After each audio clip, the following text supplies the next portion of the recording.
are. Hello, everyone.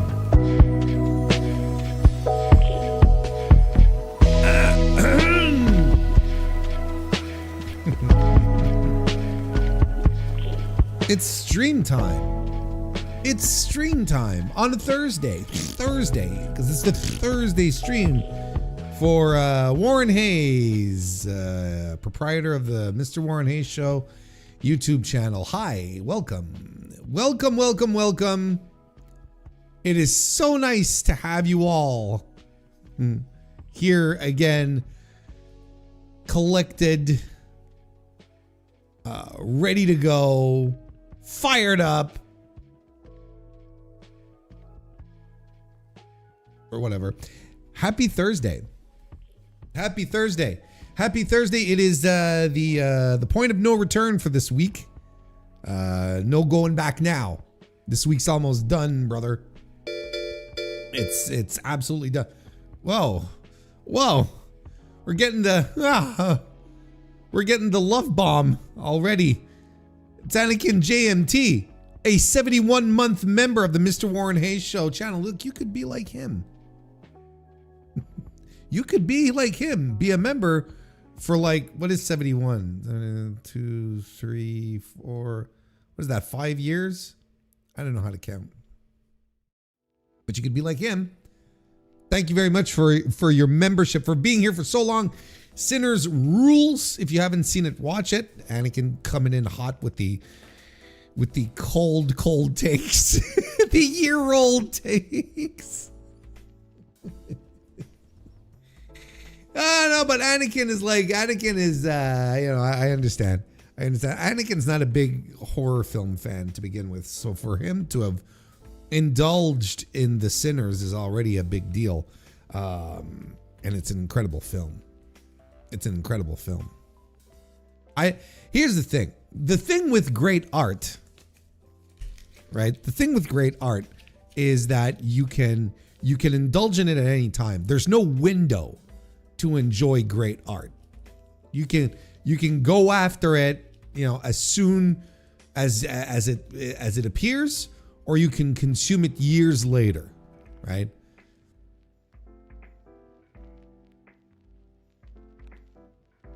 For instance, the new Scary Movie film that's going to come out, you watch that when it comes out and you never think about it again. Better yet, you just completely avoid it.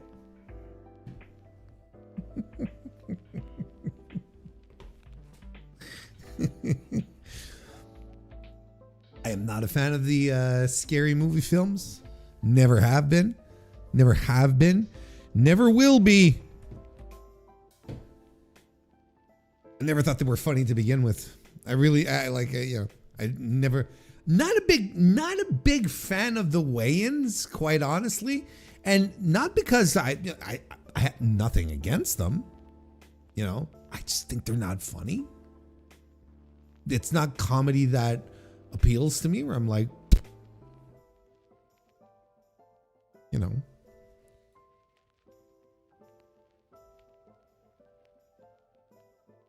just as simple as that.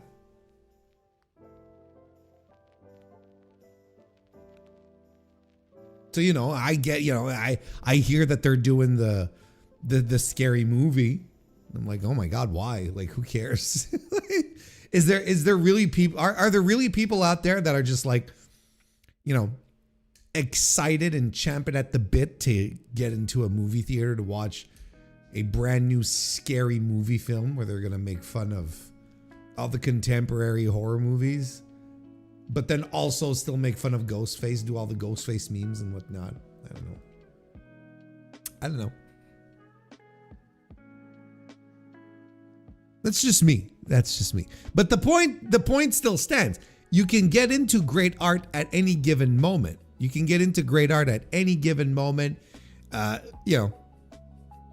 Sinners, Jean-Luc Godard films, like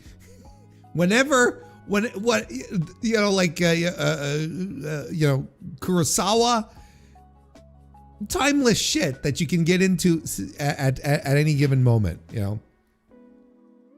Savage Steamboat, Flair Funk.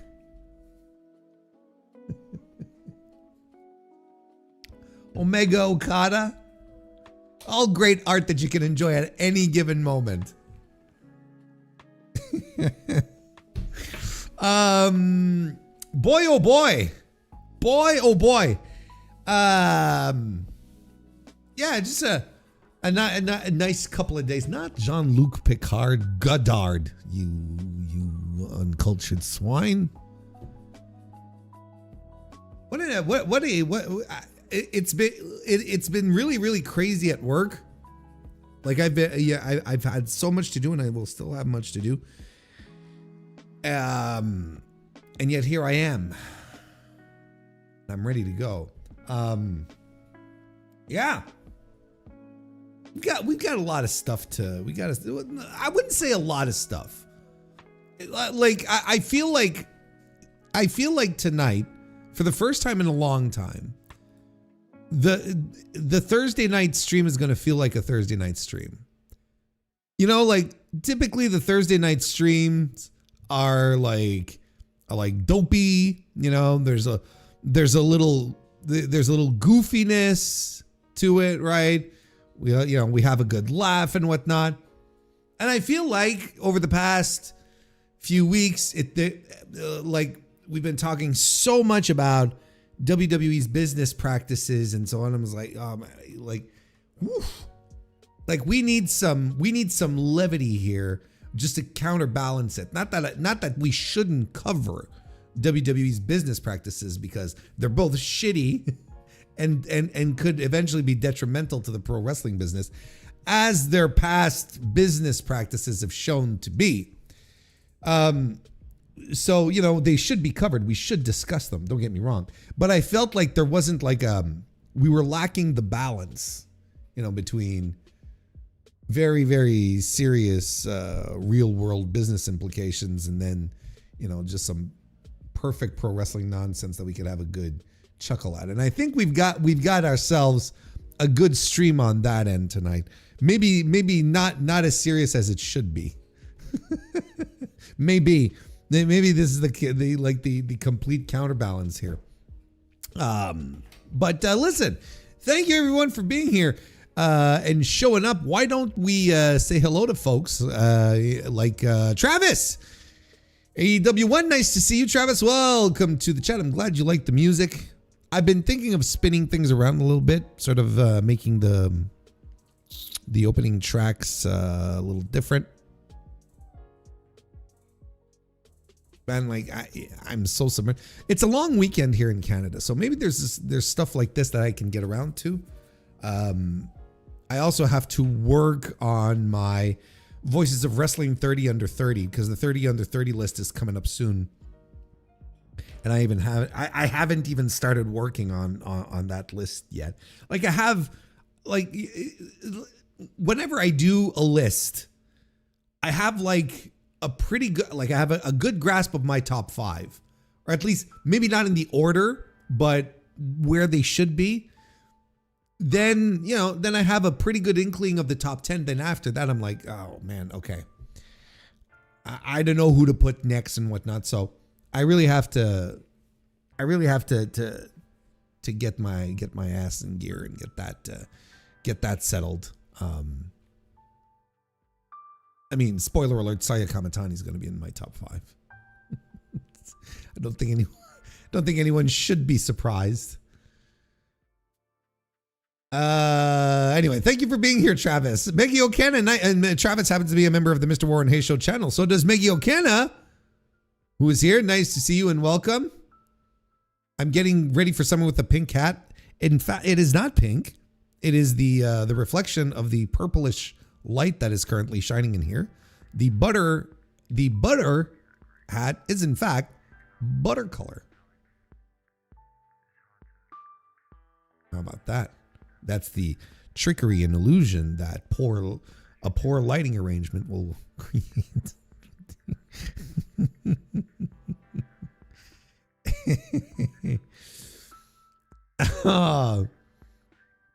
You know what else should be avoided? That Big Bang Theory spinoff. And I say that as a fan of Big Bang Theory. Wait, you mean Young Sheldon? Like, I've never watched The Big Bang Theory.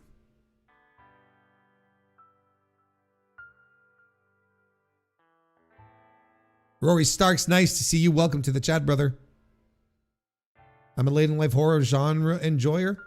Again, it's never too late to enjoy and just get into it. The past couple of years have been so good. Horror fans have been so well fed over the past couple of years. There's been just some absolutely marvelous stuff.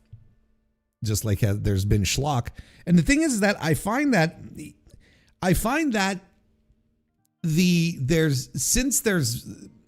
since movie studios have realized that you can make a really good horror movie on a budget without spending like Avengers Infinity War money and then turn a really good profit on it.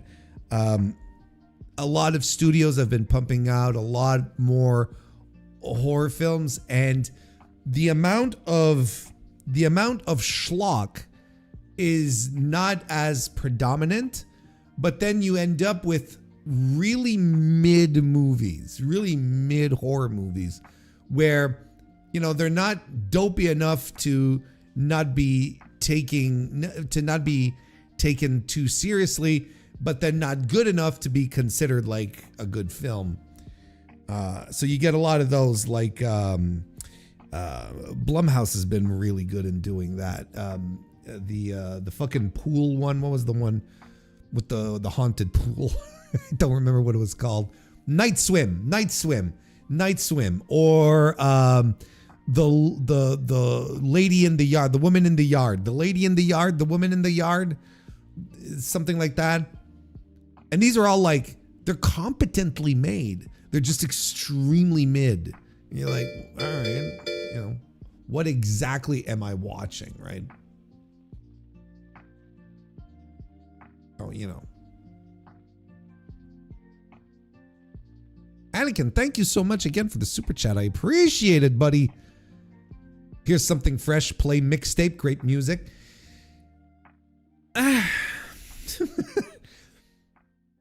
Everyone's saying mixtape is really good, but I don't know if it's for me. Like, I don't know if it's for me. Coming of age story, in the 90s. I was a young adult in the 90s, like not a teenager. I was a young adult. And, in 1998, I was a dad. It's like, I don't know. I don't know if it's, I don't know if it's for me. I don't know if it's for me. I'll look into it more. But like the art style, the vibe, I'm like, the vibe it gives me is like, oh, it's a Life is Strange type of game. And I played I played Life is Strange, and I didn't really care for it. I was like, that's all right. Yeah, I understand what they're doing, but I don't know. I like to have more stuff to do in my games. I like to be able to branch off into paths. I don't know. It might be very good. I will look into it more. Everyone's talking about it. We're getting recommendations in the chat. I should play it. It's a short playthrough. Okay, I'm not close to it. I'm just like, it's really not high on my list. I've got Vampire Crawlers. I've got Death Howl, which is a deck builder I picked up. I'm back to playing Stardew Valley. I've picked that back up after not touching it for 2 years. I love that game so much. What else have I been playing recently? What else have I been up to? Ball Pit. That's always one that I like to pull out sometimes. I'm trying to get through Animal Well. Mutagenics is a lot of fun. Like, I'm eating well. I'm eating real well.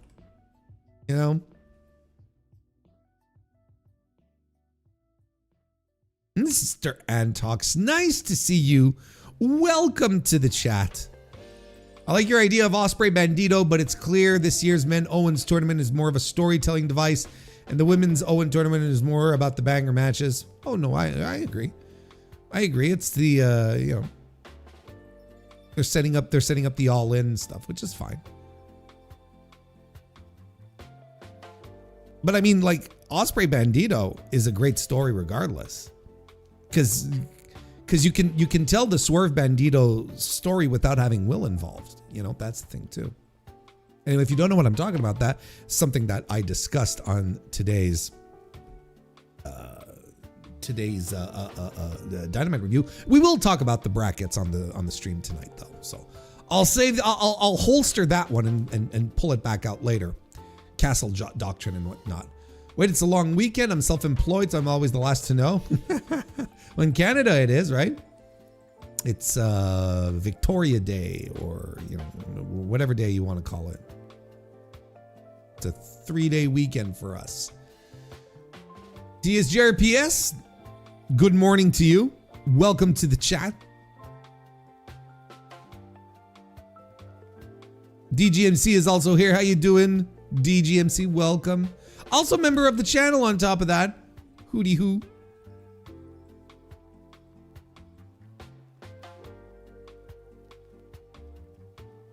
Basit, nice to see you too. Welcome to the chat. Mahalo to you as well. Anyone played any Contra Alien Wars lately? No. I didn't even know there was a new Contra game. My story around Contra is when I was very young. Was I maybe around 10?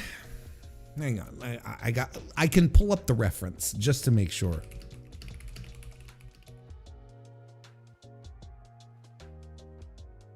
No, that's not it. When I was a kid, I was it says 1988. I guess so. That makes sense. It's 1988, so I'm like 14 years old. Does that make sense? Something like that. It's in the 80s. And I'm playing Contra on my NES, right? I'm sitting on the floor. I'm playing Contra on my NES. And it's going well. And I'm getting all the good power-ups for the weapons and whatnot. Things are going really, really well. And then I reach the final boss of the first level, right? Nothing out of the ordinary, but just the level 1 boss, which is like the base, essentially, right? That you have to blow up. And I'm shooting at it, and I'm throwing missiles and whatnot, and doing whatever you do in Contra. And just as I finish off the boss, and the base starts exploding with all the puffs of explosions appearing. As soon as that hits, I shit you not, people, an earthquake hits in Quebec City, in my hometown, where we're essentially on fucking bedrock. Like there are no fault lines around here. They call it the Canadian Shield, okay? And yet, the minute I shoot the building, the building explodes, I should say, the entire house starts to tremble. My dog starts going nuts. My dad is like, oh, holy shit, kind of thing.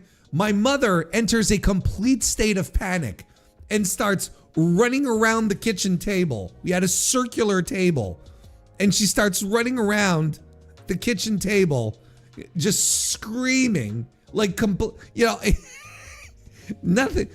God bless Mama Hayes, but just like, she's got nothing, right? She's in control of nothing. The dog is running behind her because she's panicking. She's making the dog worse. I'm there. Look, I've listened to TV. I've watched the things. I'm under a door frame, and I'm telling her, Ma, get under a door frame. What are you doing? She's just running around. And then the earthquake just gently stops. it wasn't a huge earthquake, but it was big enough to feel it, you know? What, like a 4 on the Richter scale or something? Something to that effect. You know, you feel it. No damage. Like, it doesn't damage anything. It's not, you know, you're not having shit falling off the walls and stuff like that, but you could feel it. I don't remember what my little sister was doing. What was she doing?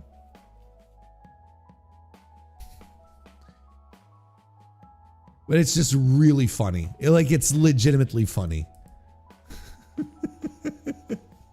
It was really, really funny to me.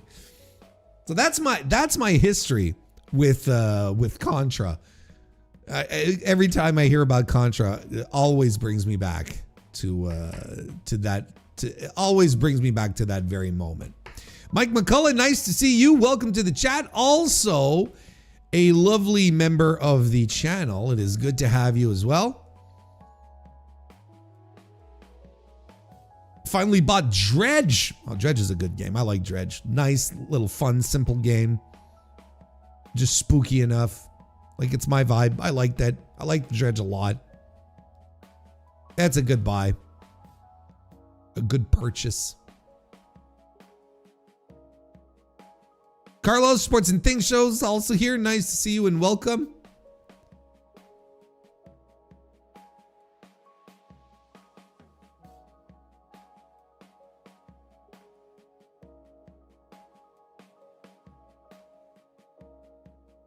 I had a Sega Genesis growing up, and Contra Alien Warzone was my go-to, and Snow Bros. Oh, those are two good ones.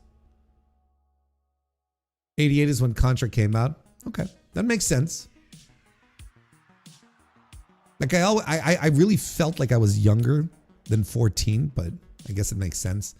I guess it makes sense because I would have probably gone to the video store to rent it. That's probably press B. Press B, ma. Are you sure that earthquake wasn't just the original N64 Rumble Pack? Brother, they weren't even dreaming about making controllers rumble in your hands in 1988. They were dreaming of making robots that would lift discs and go put them elsewhere. And I don't know.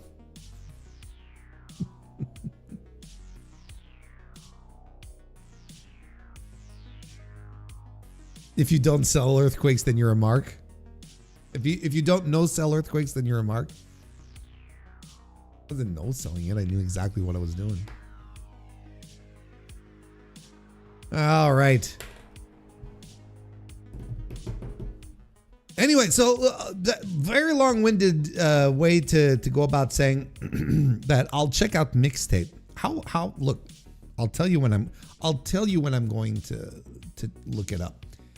Because I'm a cheap gamer and I buy games when they're on sale. And it is $26 Canadian. I'm going to wait a bit. I'm going to wait for a 25% drop and then I'll pick it up. But like, you know, it looks fine. Don't get me wrong. I think the animations look great. You know, I'm just looking at the graphics and the set, you know, and it just screams not for me.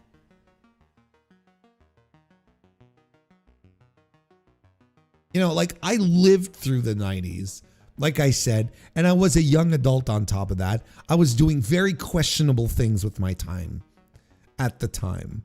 So I won't even be able to relate to these people.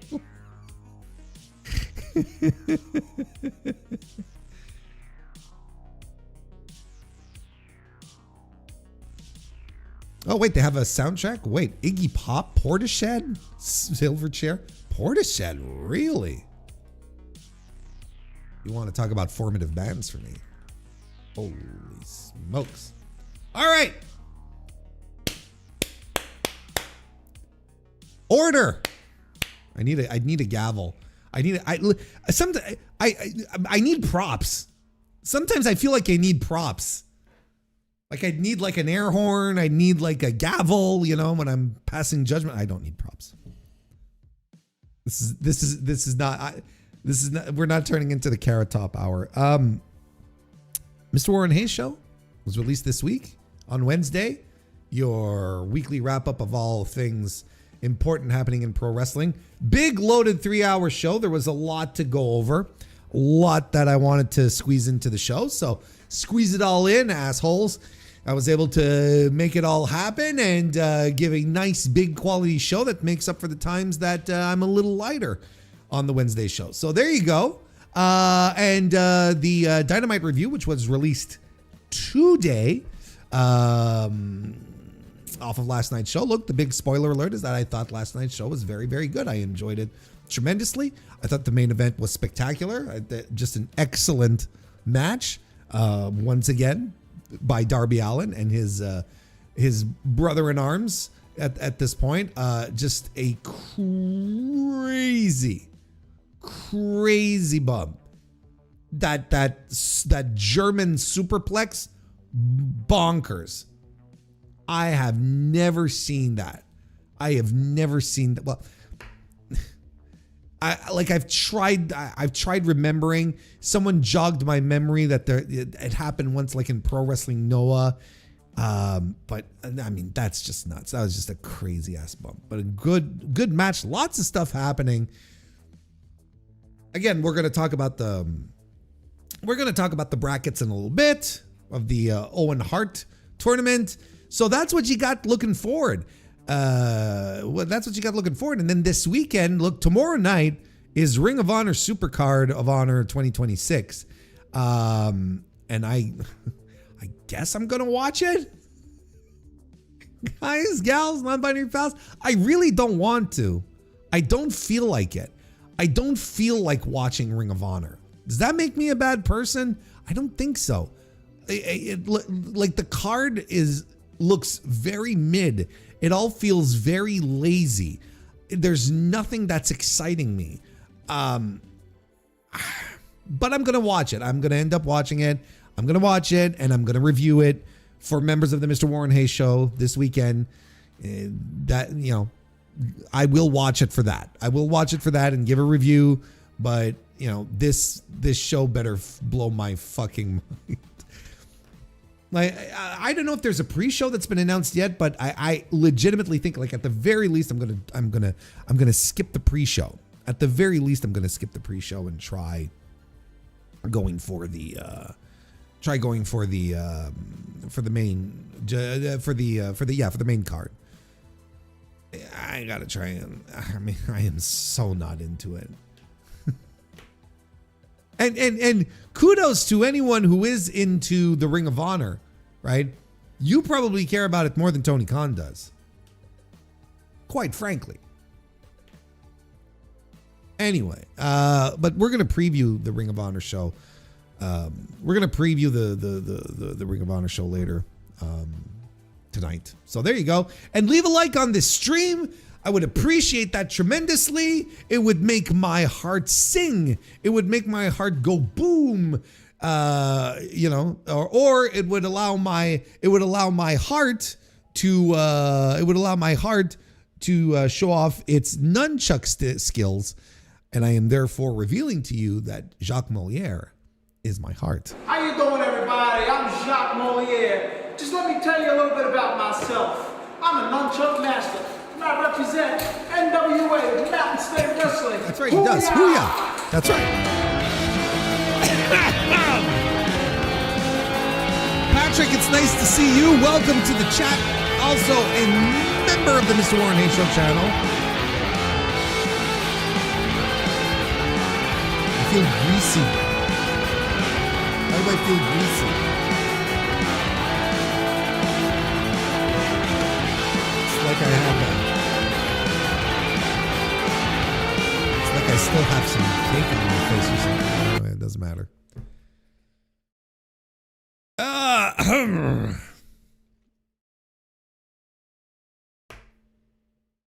Jacques is too over to wait for a 25% drop before buying a video game. I know. Look, to each its own. I'm cheap. When it comes to video games, I'm cheap. Very seldom do I buy video games on the same day. It only happens once in a while for games that I'm really, really excited to get.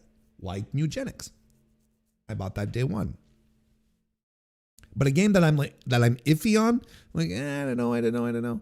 Like Mixtape, no way I'm paying full price for that. No way. And then, look, the best thing that can happen after is that I turn around and I come on stream and I tell you guys and gals and non-binary pals, hey, you know what? The Mixtape game, I should have bought that full price. That thing fucking rocked. I mean, all I request in life is to be proven wrong. But unfortunately, that doesn't happen very often. This is our docket. This is our docket. I want to start off with something really funny. I'm in this kind of mood. You're going to see exactly what kind of mood I'm in tonight. Wait, no, that's not it. It's the other one. This one here. This is the one I want to start with.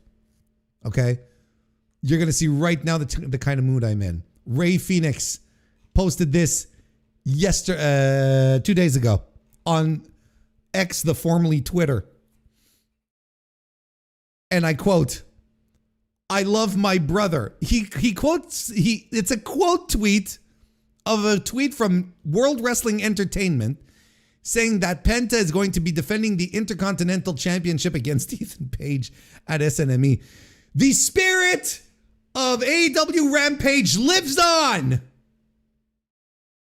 So they're going to be doing that at SNME. And he said, Ray Phoenix quote tweets that, says the following, I love my brother, but I will like to have my chance. And the high five. And I'm reading that and oh, fuck you, Ray Phoenix. You little punk. This is the life you chose. This is the path you decided to go down. As chat mentioned, they blew my spot, but I'm going to say it anyway. You were trying to get out of Guantanamo Bay, and you ended up going and dating up in Palcatraz. So this is all you, brother. Hey, you know what? Ray Phoenix?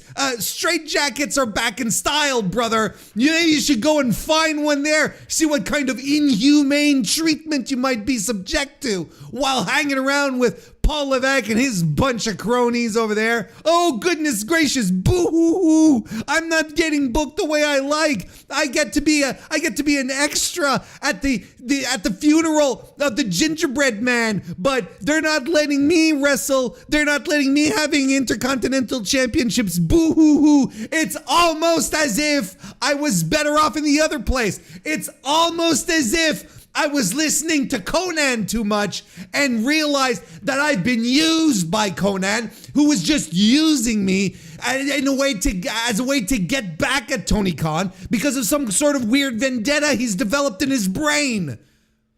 Jesus.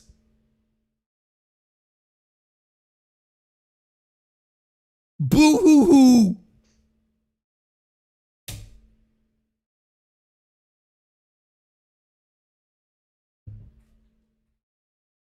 This is fucking hilarious, really.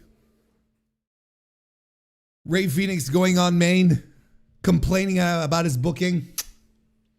Excellent stuff. Maybe he should have. Maybe did he call Conan and Conan advised him to do this? Oh yeah, you should go. You should go on social media and say something about it.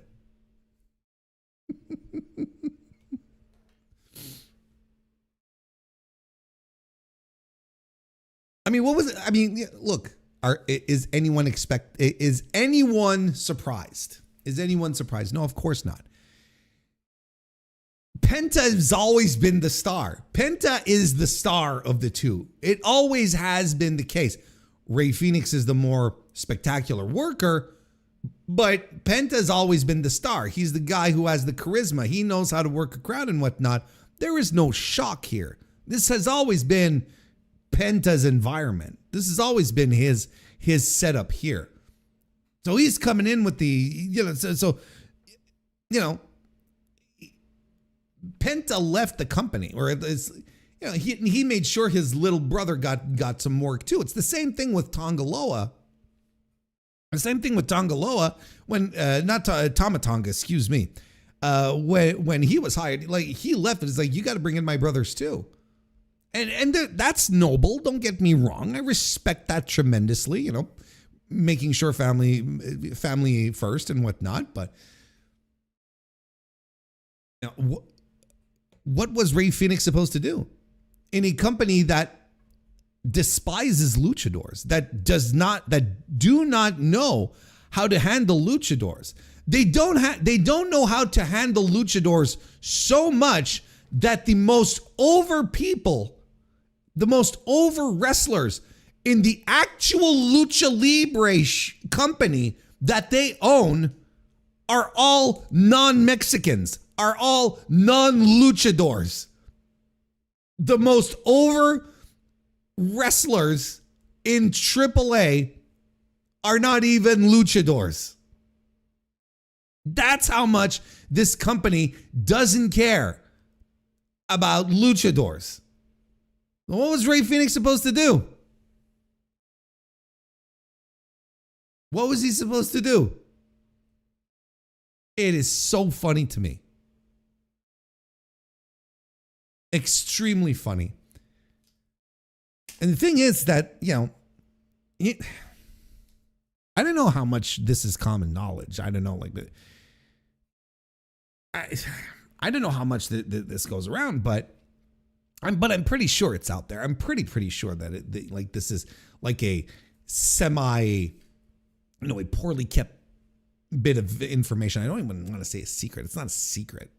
I know what are secrets, and I don't think this is necessarily a secret, but you know, to all the people who say, "Oh, well, Rey Fenix can come back to AEW," and you know, so on and so forth.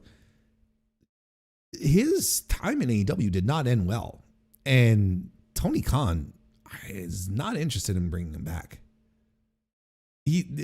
Tony Khan did not appreciate how Rey Fenix handled his exit. He would take back Penta. Absolutely. Rey, he's not so sure. I'll tell you one thing. Tony Khan would bring back CM Punk in a heartbeat way before Rey Fenix. 100%.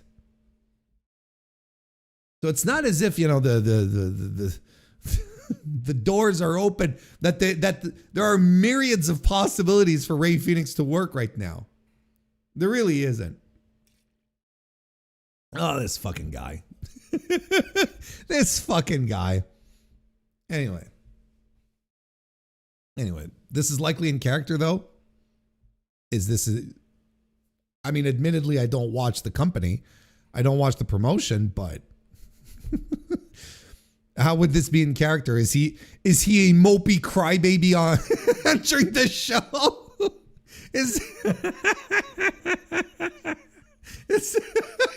Is his character being a mopey crybaby?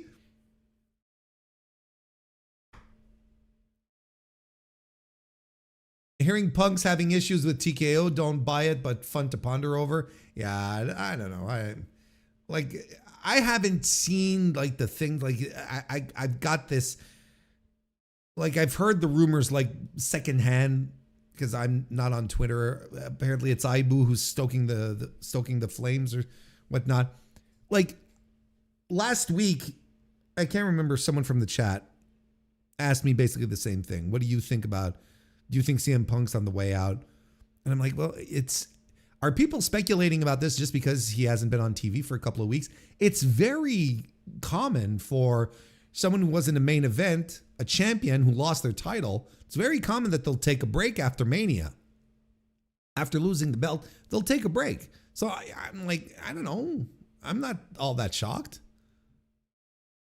Like it's not perking my ears. You know, I know there's people going, like in the context of the contract restructurings, you know, a lot of people are putting one and one together where there maybe isn't one of the two ones to put together. You know, there might just be a big fat zero.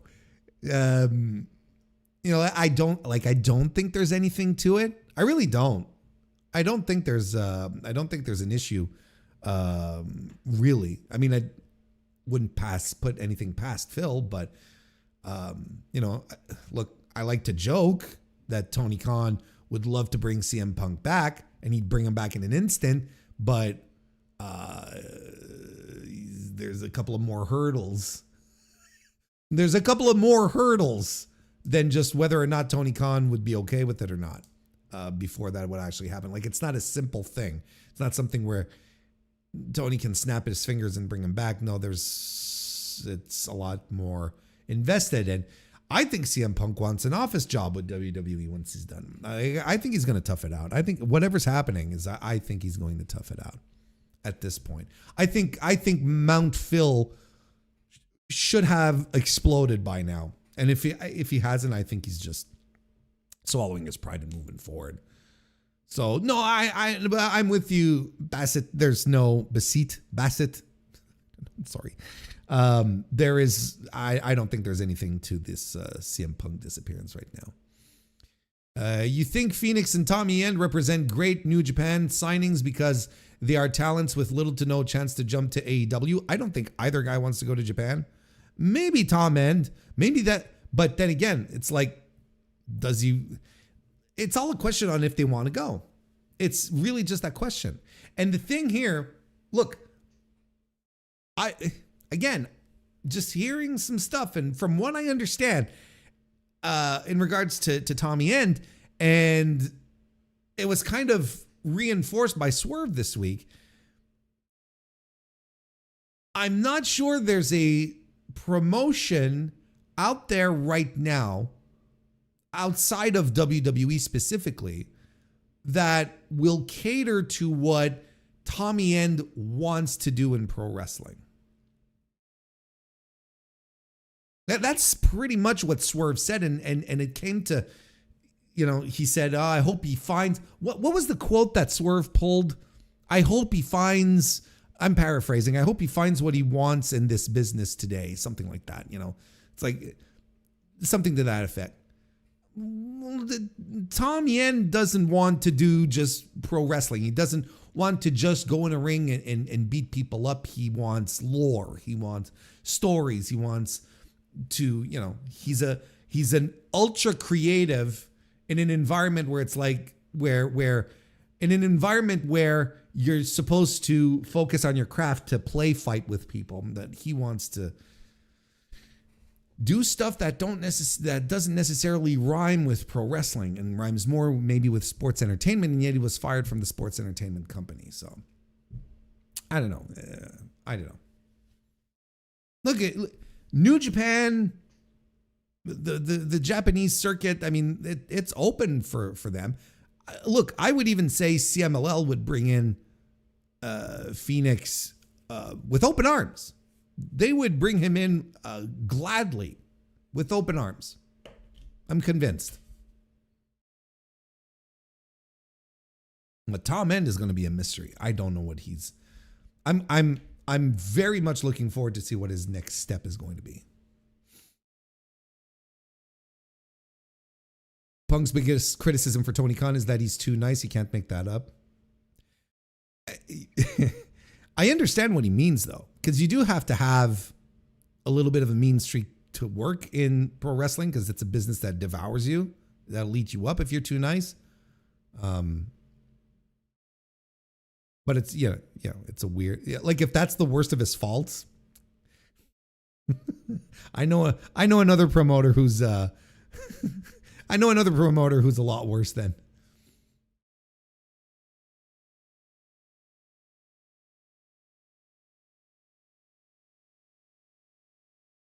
I can't wait for Phil to.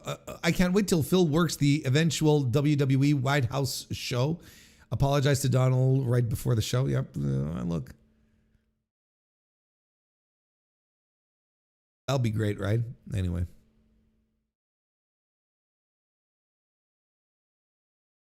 Bassett. I don't know why I want to make it complicated. It's my bad. Tommy End has MLW written all over him. Court would probably be very much okay with giving Tommy all of the creative freedom that he wants. Maybe the thing with Tom End is this: go to a place that will let you do all of your lore and write your, you know, your little scripts and do whatever you want, you know, and invoke the, you know, the eldritch powers of darkness into your wrestling matches and all that. Like, do that. Go get that out of your system and then come home and go do whatever you then, and then go wrestle and then do what you're supposed to be doing in pro wrestling.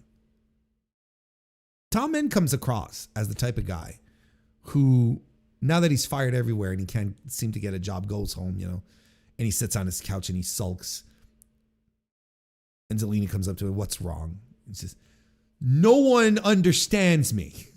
No one understands me. They don't understand my vision of pro wrestling, the vision that would guide it into the future. How do they not see that there's money with this? You know, like, he comes across as a guy who sniffs his own farts in this type of situation. And I say none of this with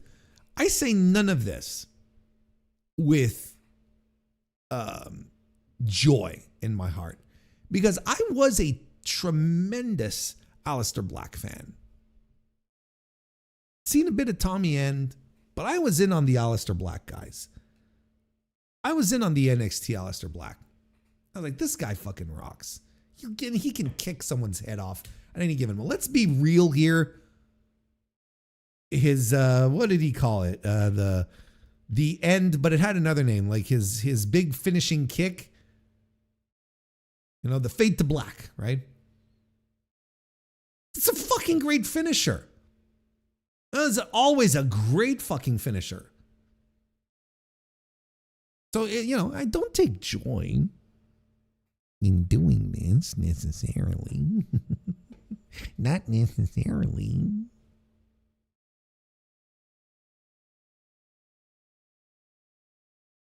It's a shame because before I got to know him, I really, really liked Aleister Black, Malachi Black. Yeah, sure, absolutely.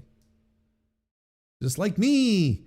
At his age, Tommy should have the foresight that in order to put forth your vision, you need to at least work the system and elevate yourself to a certain level. I know. Like, if he were, no one would be double doubting or questioning Tom End if he was on a CM Punk level, on a Roman Reigns level. They'd be like, do what you need to do, Thomas. It's great.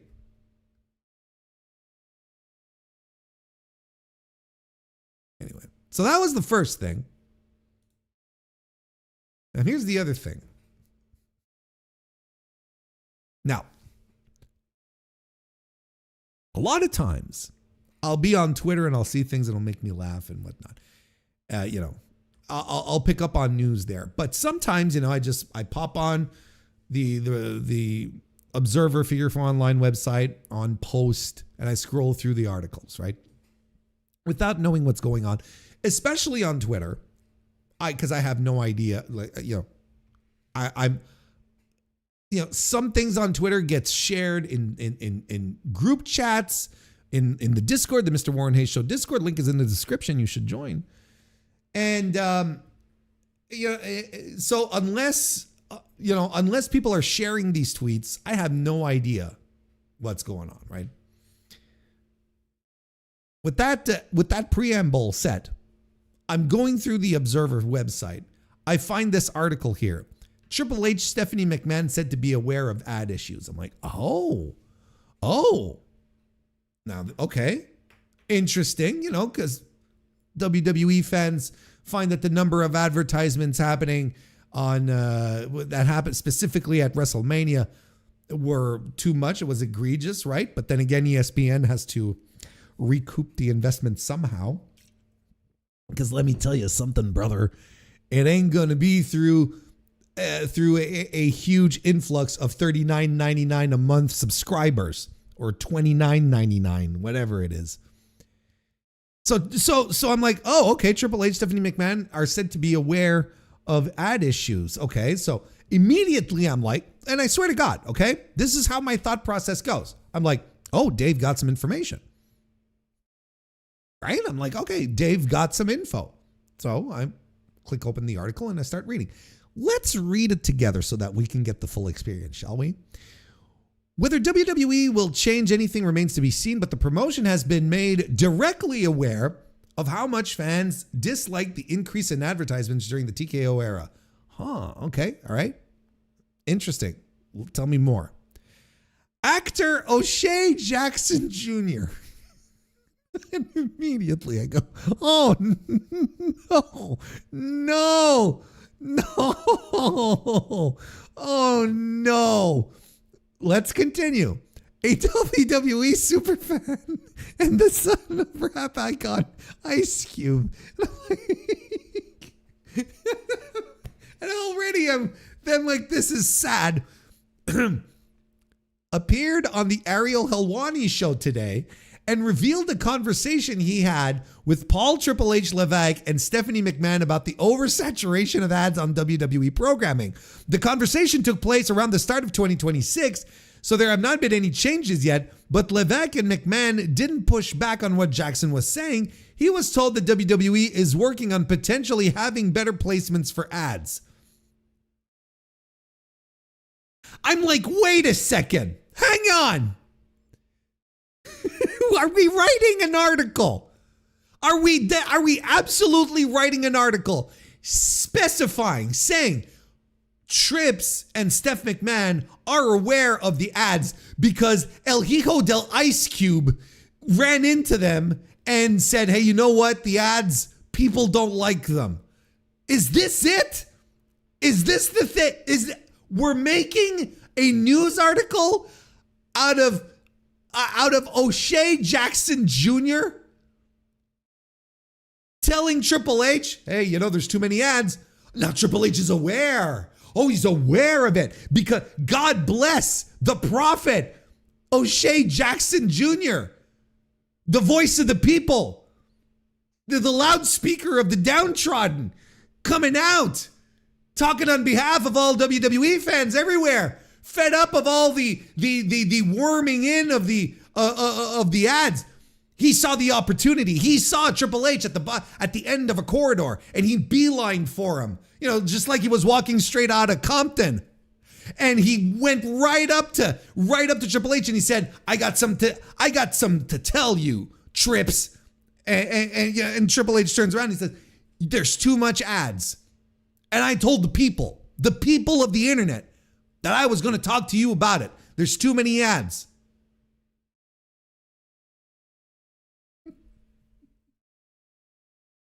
And he's looking. And Triple H has got this. Let me read the rest before I get too much into this. I told this is El Hijo de Ice Cube talking. I told this to Triple H and Stephanie when I did Stephanie's show. Jackson said, I told them the ads and the timing of them are horrendous. This was like 5-6 months ago or something crazy like that when I went to do Stephanie McMahon's pod. Afterwards, because I did it at WWE headquarters, Triple H comes down, we're all talking, and I brought up my transgressions.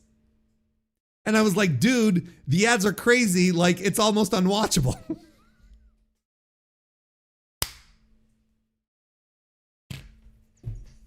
It is such an insane. It's insane that we decided to make news out of this. What has happened to the Observer? The fuck is going on? And like they know it's just about they know it's just about they're working on placement of them, maybe.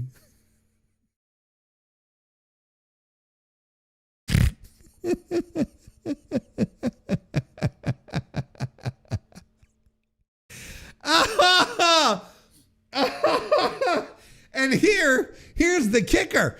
I get it. Roman Reigns' entrance is 7 minutes long, but that doesn't mean that's the time to throw the ads in. There should never be a moment where I miss Io Sky's entrance because we are back from commercial break. It's a level of respect for them. It's fine in the middle of the match, but at least picture me. He's not even upset. He wouldn't even be upset if they were ads mid-match. Just don't touch the entrances. You can't touch the entrances. I want to see Io Sky come to the ring and do this. But mid-match, if she ain't doing this, roll your ad for the general and for the general insurance. It's fine. Just go ahead. Run your dude wipe spots. It's fine. It's fine. It's all insane. It's all completely insane. He's sitting there saying, "Yeah, you know what? Like, come on, man, Trips. You're gobbling up the entrances here. What the fuck, man?" I'm stuck having to watch all of this pro wrestling. This guy's such a fucking goof. He's such a goof. He is the prototypical WWE fan.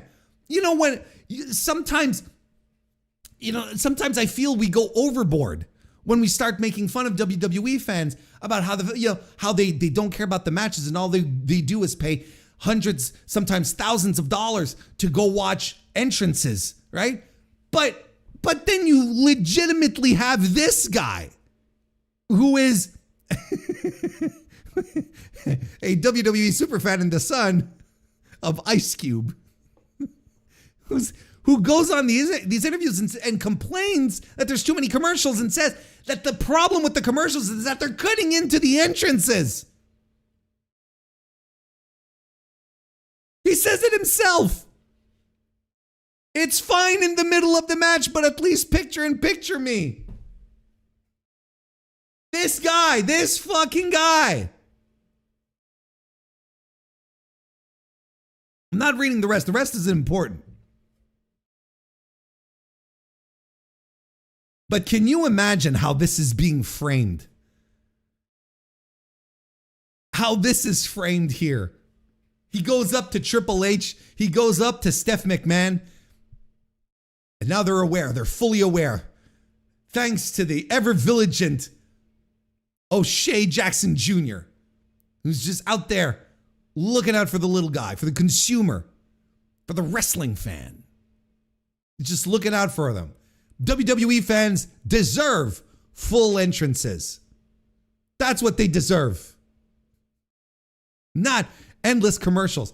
But the funniest part is that he being Ice Cube Jr. here, El Hijo de Ice Cube, he goes up to Triple H and he goes up to Stephanie McMahon thinking that these people can do jack shit about this. They can't do jack shit about this. We've seen it. It happened and it's been clarified. We've talked about it for the past 2 weeks here on stream. Triple H is a middle manager. We know it for real now. He answers to his TKO bosses. He does not decide anything that goes on the show. He can make suggestions. He can come up with his little plans. But if Ari Emanuel shows up and says, "Hey, you got to put Pat McAfee into a main event," well, he's going to say, "Yes, sir, Mr. Emanuel, sir." Do you think Triple H is the guy who decides how many ads are being booked on a show? Do we really? Hang on a second. We're talking about we're undressing Triple H here. I almost forgot. Play the game. That's right. Yeah, I almost forgot here. Time to play the game. All right. No, it's enough for you. But like, he doesn't come out. He doesn't receive. He doesn't decide like, okay, we're going to put this spot here and this spot here. No. Like, obviously TKO finalizes all these deals and says, well, you guys have got to put all of these commercials in. We sold this much time to this company and this much time to that company and these spots here. And you got to put these stickers here. And you got to have the Mandalorian walk around with the little baby Yoda because Disney paid us some money to do a spot here. And Triple H doesn't decide what goes on his show. He doesn't. He can make little stories with the people that he has, but he can get overruled. He's got no power. He's not going to go to Ari Emanuel or Mark Shapiro and say, The fans, they don't like the commercials, Because the other thing that people don't understand is that these commercials they're not all just for WWE. It's not revenue just for WWE. It's revenue for the network as well. So there is a fair chance that ESPN is also a part of this, saying, hey, you know what? We spent what is it? I can't remember, the billions of dollars for your bullshit, right? And we have to recoup this investment as much as we can. So yes, we are laying in ads. We are absolutely laying in ads. So like this is all part of the scenario. Like it's not just Triple H has no power in this company. He has no real power. He barely gets to decide what's on his show. And Stephanie McMahon, who is not even remotely in any type of executive position in this company, she shows up to do her podcast once a week at Titan Towers and goes home. I know it's not Titan Towers anymore. Just bear with me. The fuck is she gonna do?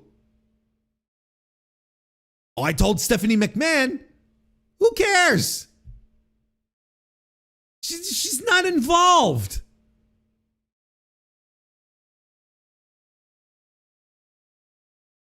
You see how delusional all this is? This is like, I don't know why this is news.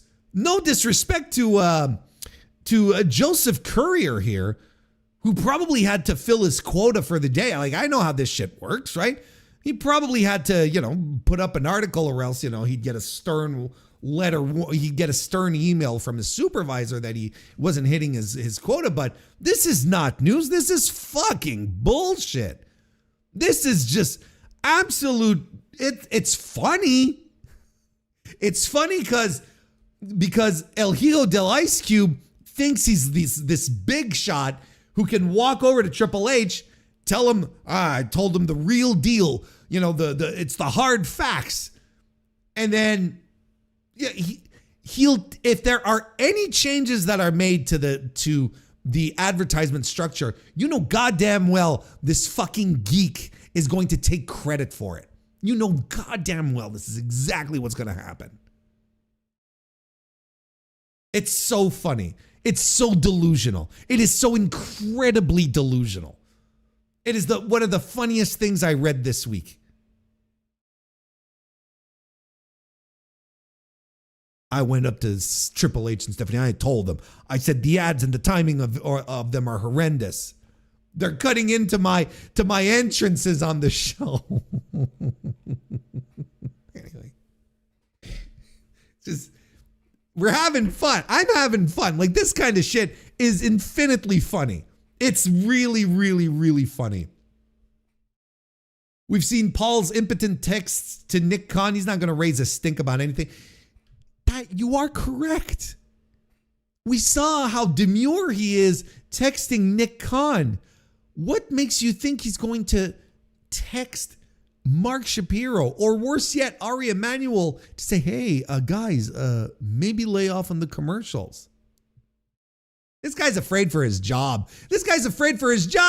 Just a couple of weeks ago, Nick Khan had to go out and give a public vote of confidence. Just like the general manager of a sports team who's about to fire their coach. This guy's terrified for his job. He's not going to the top brass of the company to tell them, hey, lay off on the ads, you assholes. They're gonna be like, well, we'll just find someone who won't give a shit about the ads.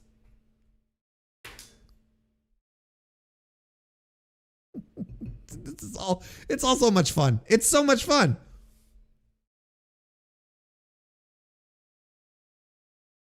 Chris and Ashley, nice to see you, darling. Welcome to the chat. JD, nice to see you. Welcome to the chat. Dude, that's famous that for primarily one movie where he was playing his dad, and the biggest praise was he looks so much like Ice Cube is definitely peak for wrestling opinion. He hasn't done any. Has he done anything outside of the biopic? Has he done anything other than that? I don't think so. Or if he's done anything, it's completely uninteresting. Maybe he'll be in Scary Movie. That seems like a great fit for him.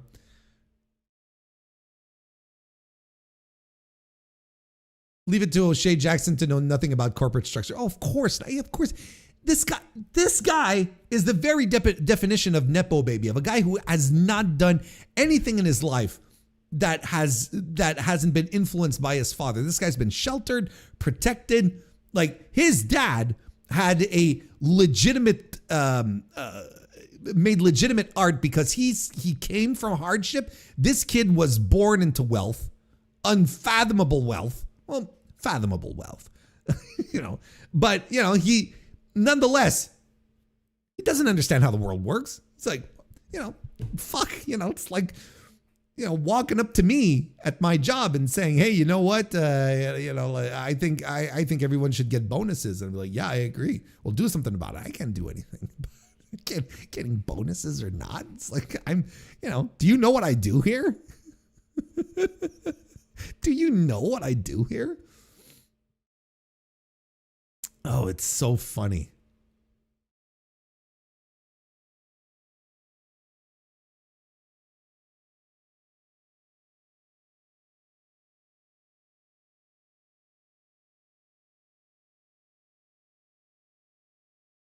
What are your opinions on the WWE being sold to the Saudi rumors? I just heard them. I don't know how true they are.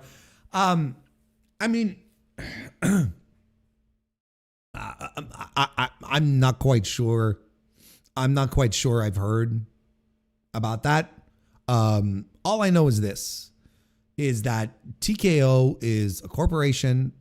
They are, holding company. So all they want to do is make money, and they want to make as much money as possible. And the minute that they will see that they cannot make money with WWE anymore, they're going to go unload it on someone else. That is 100% going to happen. And right now, the Kingdom of Saudi Arabia is their biggest business partner. So why not? And it makes sense. The KSA seems to love them. So why not? But then again, I think the KSA is sort of reining in a bit of their expenses, about a little on the entertainment expenses that they've been doing. The public treasury fund. What do they call the public investment fund? I think they might be pulling back a little bit. I'm sure you've all heard that Live Golf is going to be known as Dead Golf moving forward. I came up with that one myself. Yeah, they've completely dropped the funding for Live Golf, and without the Saudis, Live Golf is worthless. So, it hasn't shut down, but it's in its death throes. I don't know where they're going to find anyone who's going to want to throw money behind Live Golf that didn't work under the Saudis. So I don't know how they figure they're going to work without any other. I don't know how they're going to figure out how to make this work without the Saudi money behind it, right? Because let's not forget, the Live Golf poached a bunch of big stars, golf stars, to come play for them, right? And it all ended up just being junk, because the golf stars that they brought to the company, to the new league, didn't generate enough interest for people to get invested and be, like, yay, Live Golf. Live Golf hasn't done jack, it hasn't done anything, and yet they tried to attract as much talent as they could. But it didn't have any impact at all, not even a blip. And you're going to turn around and you're going to look for domestic investment. Like, who's going to invest in Live Golf at this point, when it's a commodity that's been shown that it doesn't work? It just doesn't work.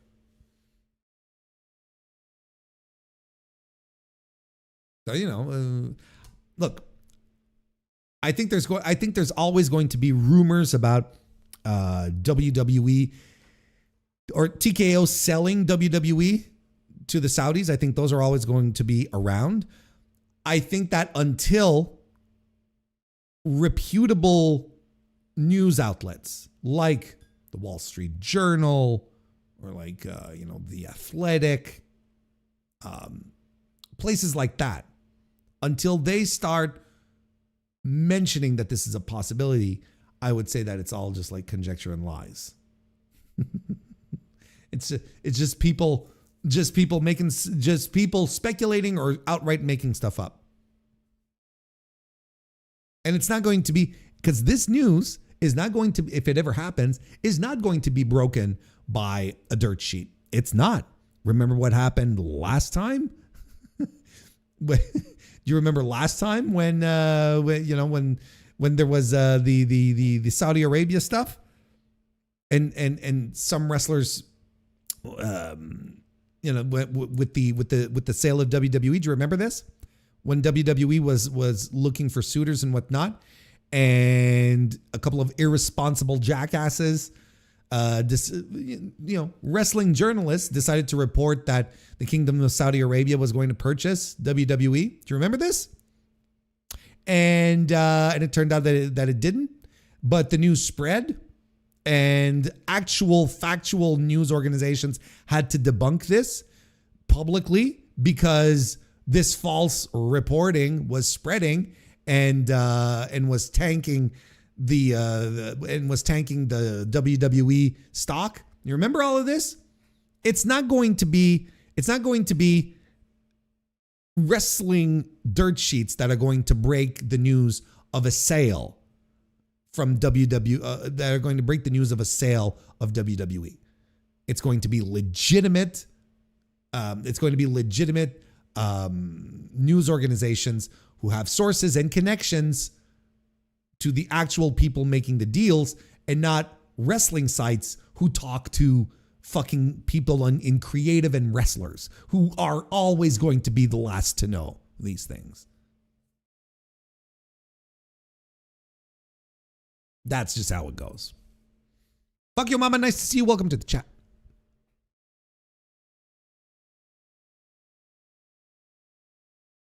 But isn't Endeavor the same as the Saudis? Aren't they funded by the Saudi royal family? Brother, yes. And so many things are funded by the Saudi royal family. But that's the thing. It's like, that's the point of, like, it could happen that the Saudis just want to own WWE and they'll take it off of Endeavor. Endeavor at some point may just be like, we don't want this anymore. But the Saudis are like, no, we can make this work or whatever. Nick Khan resigned for 5 years. I think before Nick Khan is gone, you want to hear a cuckoo crazy prediction? Before Nick Khan is gone, in the 5 years that he has left on his contract, WWE is going to be sold. That would be my guess. I think this is a property that is going to be sold. Because they're already reaching elasticity of their audience right now, as far as what they're able to pay, what they're able to get away with. They're going to realize that, hey, you know what? We can't make all the money anymore with this property, so we'll just divest it and we'll go do something else. I wouldn't be surprised in the least. But before Nick leaves, they're securing another deal, and then Nick will move on to another company, and he will continue to just be like the most richest, powerful guy around type of thing. Anyway. Okay, let's get into some, we've goofed off enough. We've been goofing off for easily 40 minutes now. Let's talk about some real stuff. There was a report that came out today. A report that came out today that says that AEW just has, quote unquote, real interest in bringing Mick Foley into the promotion. Read this article off of the Figure 4 Online Wrestling Observer. The takedown on SI reported today, per multiple sources, AEW expressed interest in working with Foley this year. It's not known if AEW would sign Foley to a contract or if his debut would just be a one-off appearance.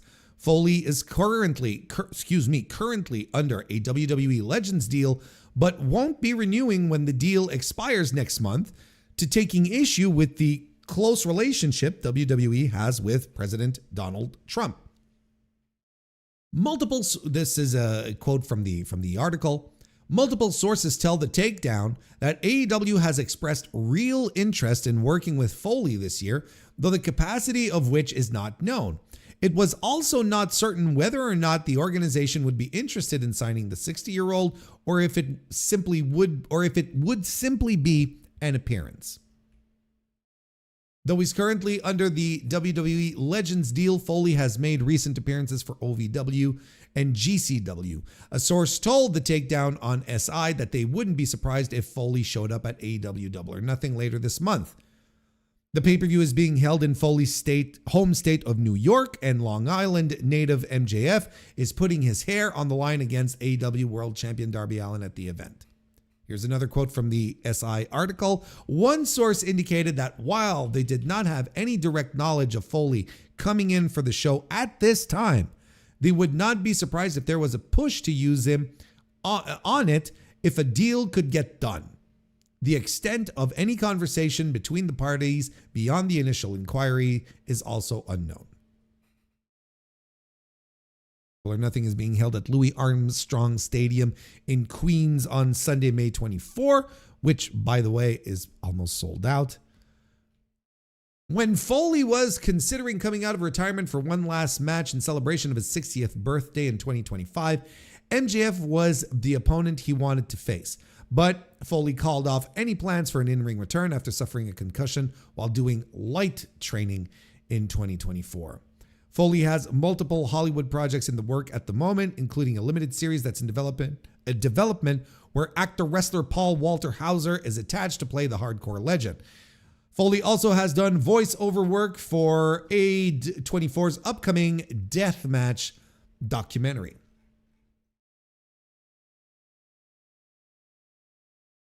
I have often told you all that I don't operate under a pretense that I am objective and completely unbiased.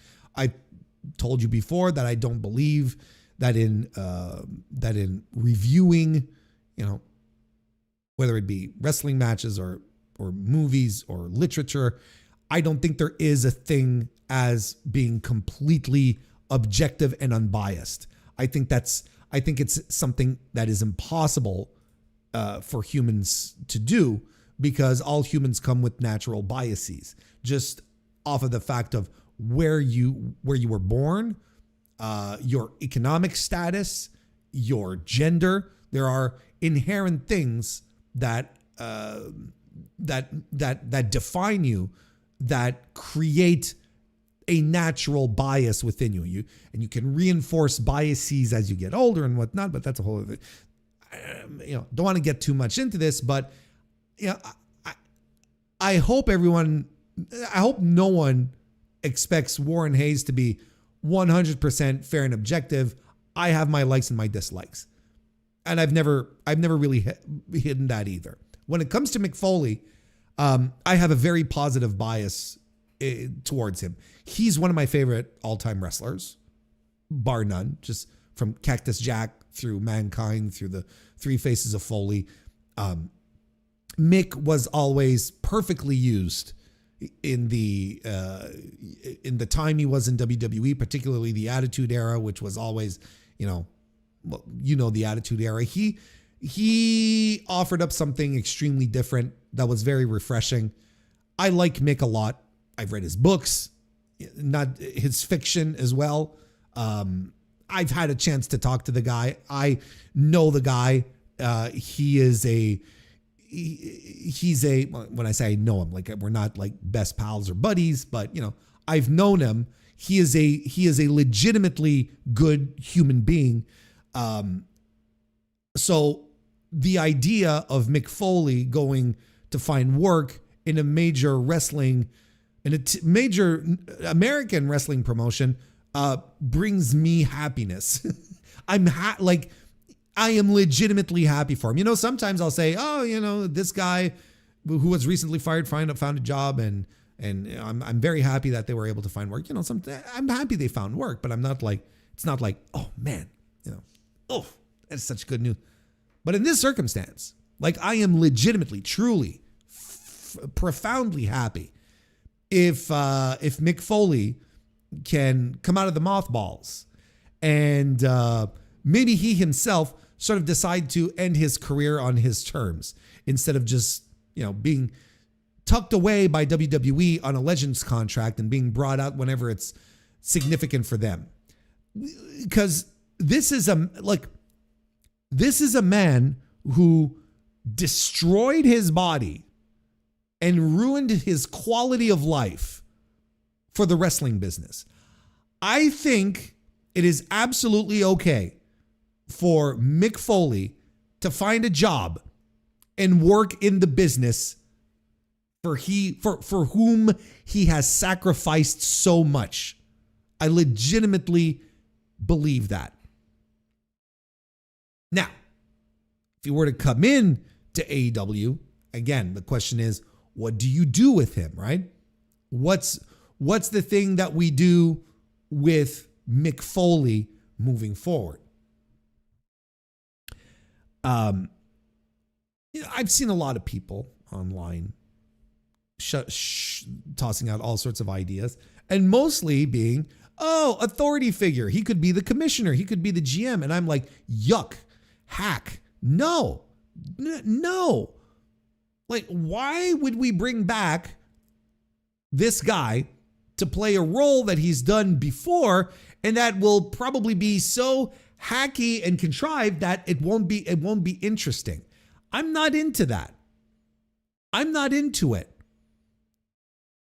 And again, like, it also connects with another feeling that I have when it comes to coming up with, you know, creative ideas in pro wrestling.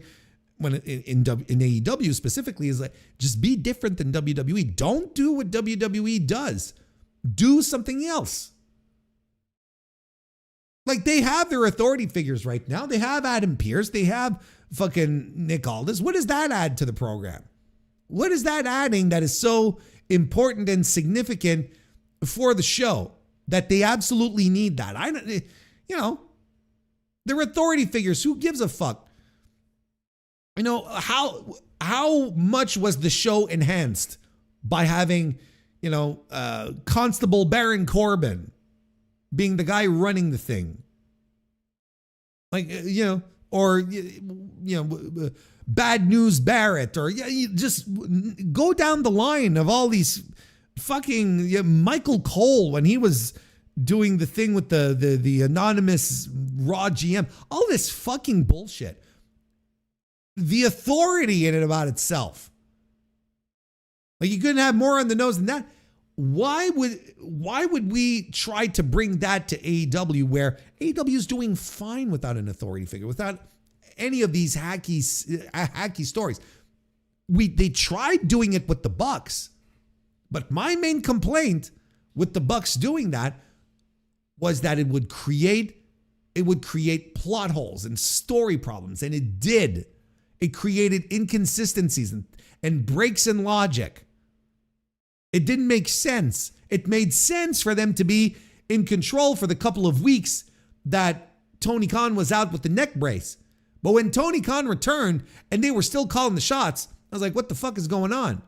And then Tony Khan had to send out Christopher Daniels to sort of butt heads with the Bucks. I'm like, what are we even doing? Tony, this is your company. Fire these schmucks.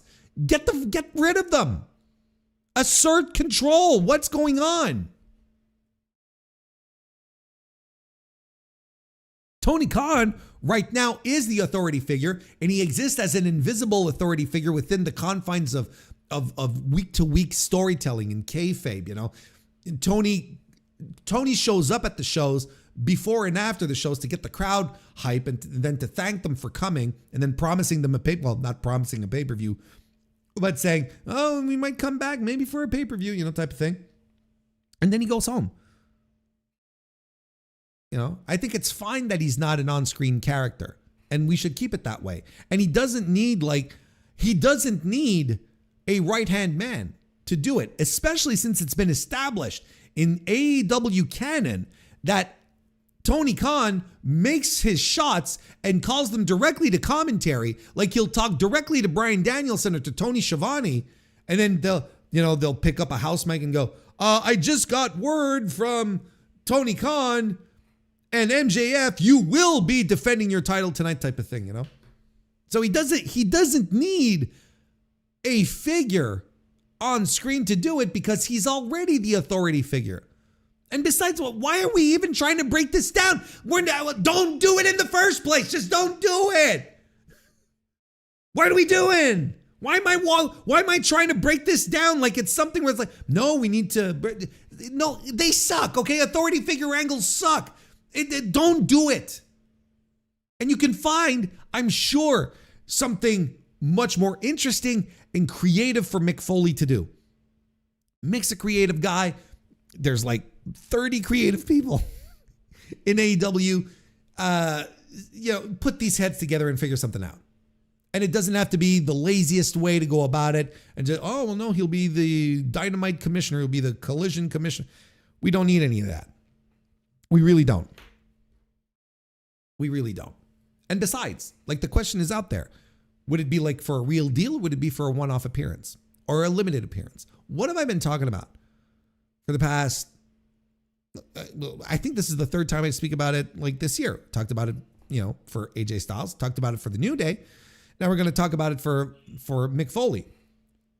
We could do a limited contract. It doesn't have to be a 2-year, 3-year, 5-year deal. It could be for a set amount of time. A year, 8 months, 6 months, but you have the end date. When, that as of this moment right here, Mick Foley's gone. So then you can plan exactly what you want to do with him. And knowing that this is the out point, well, you book backwards from that. You decide what you want to do on the last date, and then you book backwards. So that everything connects and everything leads in, and then you have a nice little send-off or whatever. Doesn't have to be like this long-term thing, especially with a guy like Foley. Limited in the ring. I mean, he was doing some light training, like he said, and got a concussion. The idea of MJF fighting, MJF giving Mick Foley his last match would be tremendous because Max would know exactly what to do. Max would be a great opponent, but his brain is soup. That's the unfortunate part.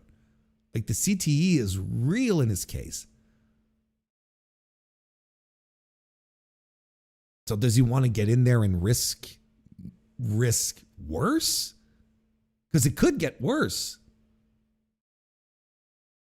Is that what you want to do? I don't think. What can you do with Mick Foley? 60-year-old Mick Foley has been concussed numerous times. That every bone in his body has been shattered at some point. Who's not in shape? He's not in wrestling shape, What do you do? And I say this lovingly. Not in a spiteful way, in a way where I'm trying to express concern by just having the realest talk possible.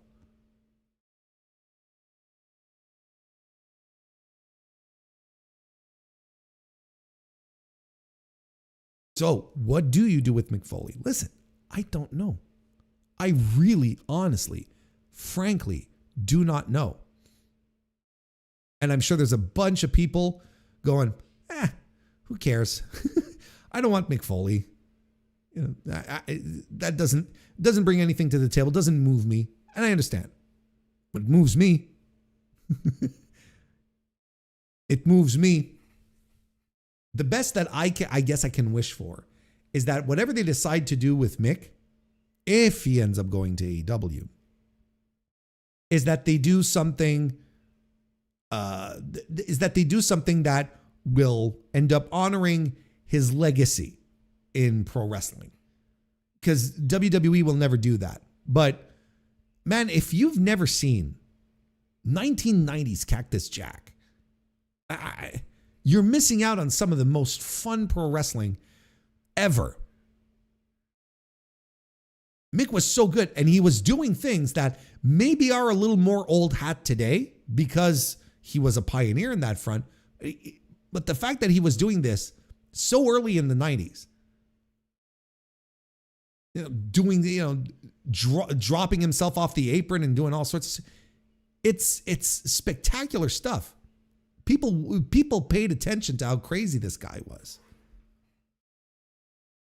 And he's a trailblazer. He's an imitator. Like, he's a guy who's been imitated multiple times. He's influenced so many people. He's influenced so much wrestling, so many people.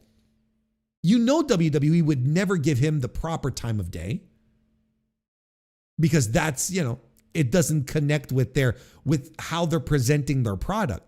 Because there's something a little dirty about Cactus Jack and how he did his things, wrestling in Japan, for Anita and whatnot, and the bloody brawls that he had with Terry Funk, and then wrestling in ECW and whatnot.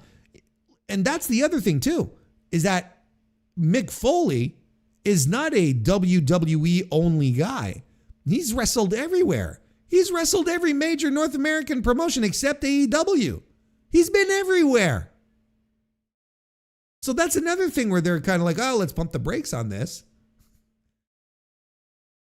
Plus, he doesn't fit the type that WWE want on television anymore.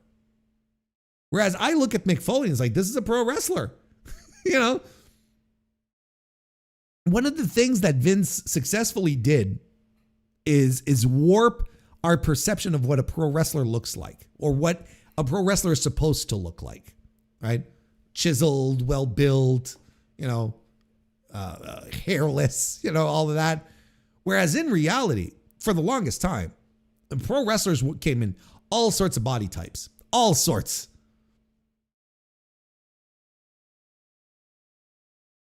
Mick didn't stand apart because he was a little pudgier than fucking Lex Luger, He didn't stand out because of that. It was more like, hey, he's just, this guy's a brawler. He's not the epitome of the epitome. He's not the epitome of peak human physical condition. He's a guy who goes, this is a guy, who fucking bleeds for a living, throws himself off of shit, does wild shit, So it's like, I fucking love Mick Foley. I think he's tremendous. So, do I think he should go to AEW? Yeah. Yes. If only for, like I said, if only because Mick Foley should be working, making a living in the business for which he completely destroyed his quality of life. I think he absolutely deserves to be working in some capacity. Will he be able to wrestle? Well, not from what we understand, but I don't know. We'll just have to see how things go. Of course, these are all reports at this point that there is real interest. That doesn't mean he's coming in. We're far from it at this point. But yeah, no, to close up my point. Yeah, that's the one. Why? Look, this is another guy who would gladly like to close out his career on his own terms in AEW. And AEW would not shy away from presenting Mick Foley as a guy who has been all around the world, who's wrestled in all these promotions, who has had a career that has spanned, 40 years at this point? I'm terrible at math. Easily 30 plus 40-year career. They wouldn't just be focused on one promotion. They'd be like, no, this is how great this guy was. He's been everywhere. He's been absolutely everywhere.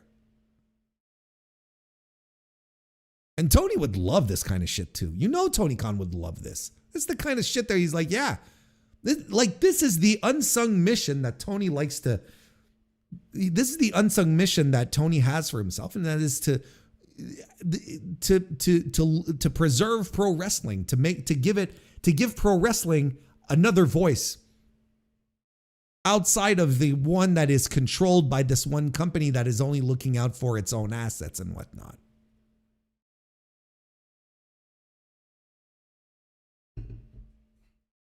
Anyway, I may have talked a lot about it, but look, I like Mick Foley. I like him a lot. He's one of my favorite wrestlers of all time. Kristen can attest that he's a sweet guy. I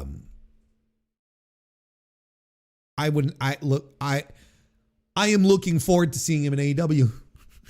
Even though this is all conjecture, I'm looking forward to it. And I hope they come up with some good ideas. That's all. What are some good ideas, Warren? Hey, listen, they want my good ideas. They can pay me. They can put me on the calls. John GS, how you doing? Welcome to the chat. Now, Cactus Jack versus Vader in 94. Well, that is an all-time classic. That's one of the seminal matches of wrestling, period. Put him with Darby or a Darby challenger. That's the thing. It's like I'd be terrified if he was with Darby. Because Darby's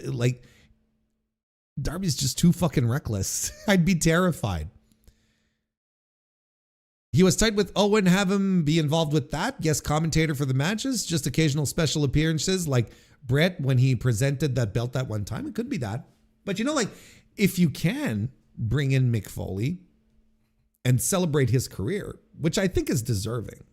Mick Foley is a guy who deserves to have his career celebrated because he's extremely influential. Why wouldn't you do that? Like Mick Foley helped define hardcore wrestling in the United States.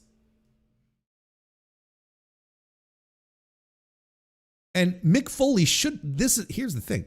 Mick Foley should be remembered for his contributions outside of falling off of a fucking cage. He should be remembered for more than just that spot. But if you leave it up to WWE, that's always what they're going to bring back. The cage spot, then falling through the cage, and then turning to the camera with his tooth in his nose. That's how WWE wants you to remember Mick Foley. I'm sorry. There's too many layers to that. He's wrestled in too many places. He's been significant in too many spots. He's wrestled everywhere. Everywhere. He's been in every major promotion. How many wrestlers can say that?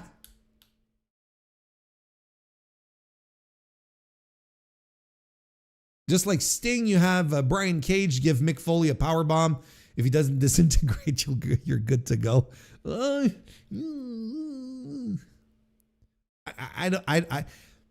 Sports fans, I don't think you realize how bad Mick's CTE is. Mick can probably deal with that Texas Chainsaw Massacre Championship. Pedro the Fifth coming in swinging. Why has Jeff Jarrett never defended that title? Where's Leatherface to come and try to get his win back? Oh God. Ambrose had that unused angle when with Foley when they started in NXT. True. See, Mox would be a really good opponent, I think. Because Mox would be very, very cool. Very, very good. So would Will, quite frankly. Will and Mox would be like upper tier opponents for a last run with Mick Foley.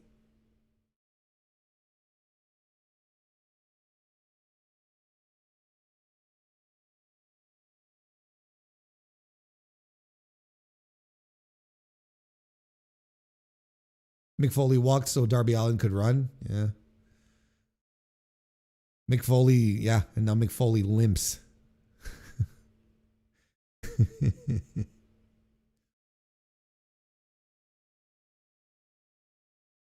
AEW should have a Mick Foley hardcore classic. What? And then the winners are only decided by by popular vote.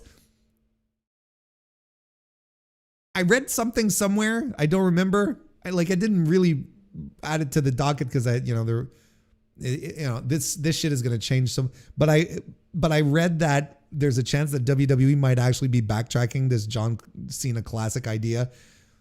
Like that they'd probably want to do it around December. And that is if Netflix wants to stream it. I'm like, what are we talking about? Just put it on your shows. Like, what are we doing?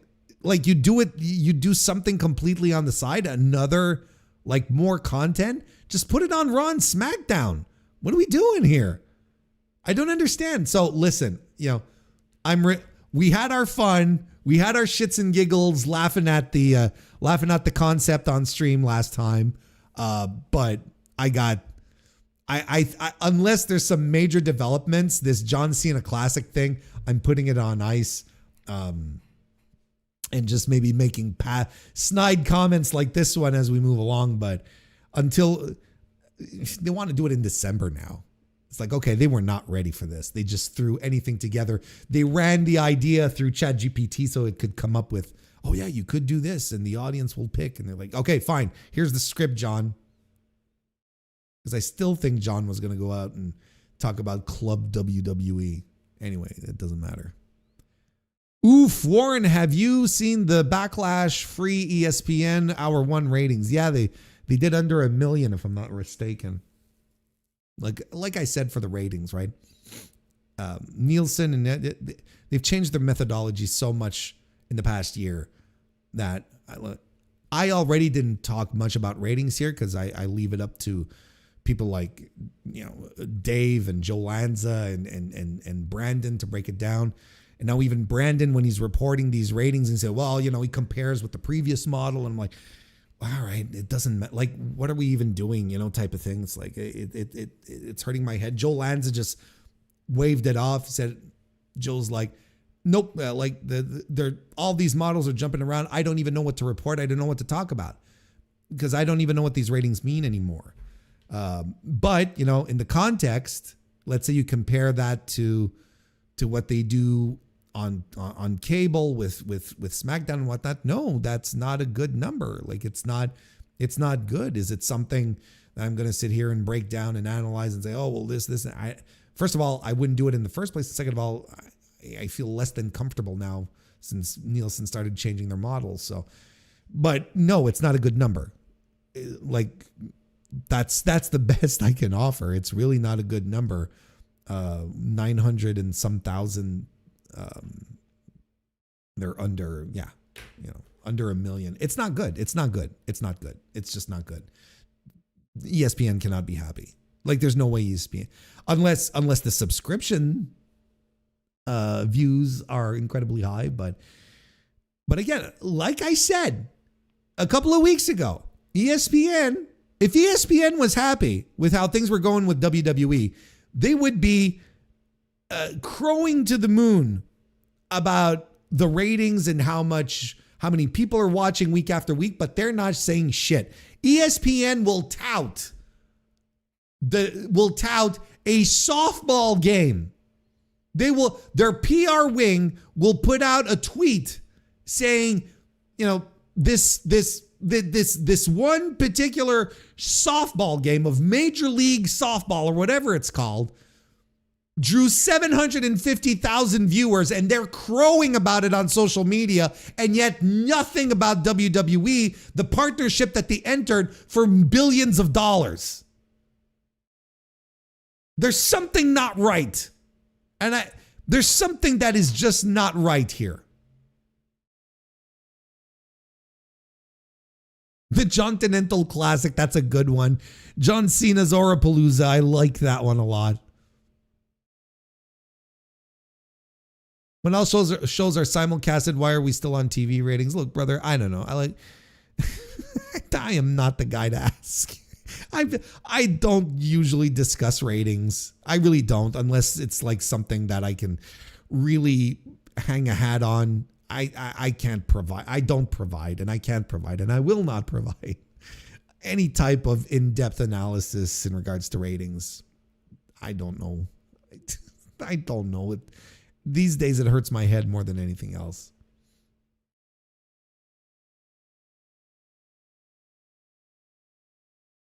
No, but seriously, the match for that belt will have Leatherface as a hazard that both Mick and Jeff would have to deal with. No, no, Pedro, no, no, I do not want that. Thank you very much. I'm a Nielsen family and I never use or log in to update. Don't you get like $20 a month to do that? You should do it, man. $20 a month. Good deal. I'm just watching TV. All right. The brackets. Wait, that's not one, that one. The brackets. One more time, Warren. The brackets for the Owen Hart Foundation Tournament 2026 were announced this week on AEW Dynamite. We've got it. It's all set up. The finals will take place for both the men and the women tournaments at Forbidden Door on June 28th. We are going to talk about this a little bit. We are going to break this down for a wee little bit. For those of you with the benefit of video right now, you can see the brackets on the left side. Samoa Joe will be facing Will Ospreay. Mark Davis will be facing Jungle Jack Perry. On the right side, Swerve Strickland will be taking on Bandito, and Claudio Castagnoli will be fighting Brody King. These are, of course, all the quarterfinal matches, and these are really good. And we're starting with the men. We'll get to the women after we're done talking about this initial bracket here. And Samoa Joe and Will Ospreay, Samoa Joe versus Will Ospreay and Swerve Strickland versus Bandito are both going to take place on Double or Nothing in about 10 days time at the New York Louis Armstrong venue, so on and so forth. So that's very exciting. I'm glad that the tournament is kicking off with two big matches on pay-per-view. That's very cool. Samoa Joe, Will Ospreay is a first-time match. First time ever. And at first I was kind of shocked. I was like, what? Really? That's impossible. But then you think about it and it's like, yeah, when would their paths have crossed otherwise? You know, they've really been ships in the night, quite frankly. So I'm very excited to see this match. Now, you know, it's Samoa Joe in 2026. So, you know, we're not Samoa Joe. We're not, you know, it's not 2008 Samoa Joe, right? So, you know, more limited and whatnot, but it's still fucking Samoa Joe. Smarter, wiser, just so good at what he does. And then Will Ospreay, who just instantly elevates everything in a wrestling ring. This could absolutely rule. I'm very much looking forward to it, especially with the story that they're telling where Will Ospreay is now acquiring a new set of tools from the Death Riders that he will inevitably have to pull out to defeat Samoa Joe, right? This is good stuff. This is a very good opening match. And then Swerve versus Bandito. Well, look, I kind of thought that we were going to be doing a Ring of Honor World Championship title match. That's not what we're doing here. And I'm very excited to see how look, I've been intrigued by this matchup. I think it's a very interesting matchup. Plucky babyface Bandito and Swerve in his in full on nasty mode, you know, and he's gonna be bigger than Bandito. You know, I think this is a very interesting. It's a very interesting matchup. Mark Davis and Jack Perry going at it again. Congratulations to Mark Davis, by the way. Holy shit. I told you he was having a good year. And this is exactly what you do with Mark Davis. You give him a mid-card belt and you let him have, just kick-ass singles matches. Just have him go in there and have kick-ass singles matches. And yes, he's going to fight Jungle Jack again. And, Jungle Jack is probably, there's a very fair chance he might get his win back or not. I don't know. It could legitimately, this could go either way. And Claudio and Brody King, well, that's awesome. That's fun as hell. I've got no qualms with these matches and the potential matches that might follow as well. There's a lot of people who said, there's no real depth to the tournament this year. And I'm like, what? No, stop. Wrong. This is nice. Look, I don't think it's as unpredictable as it was last year, right? Last year was a very unique set of circumstances. So, I don't think it's as unpredictable. I don't think it's as wild as last year, but everything here is just, these are all quality matches. These 4 quarterfinals, these 4 quarterfinal matches. Like, have you watched the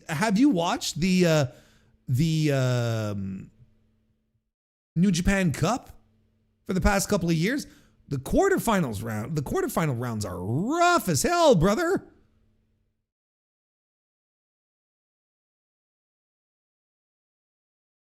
Mark Davis was announced for Supercard. What is he doing? Patrick, our boots on the ground reporter. What is he doing?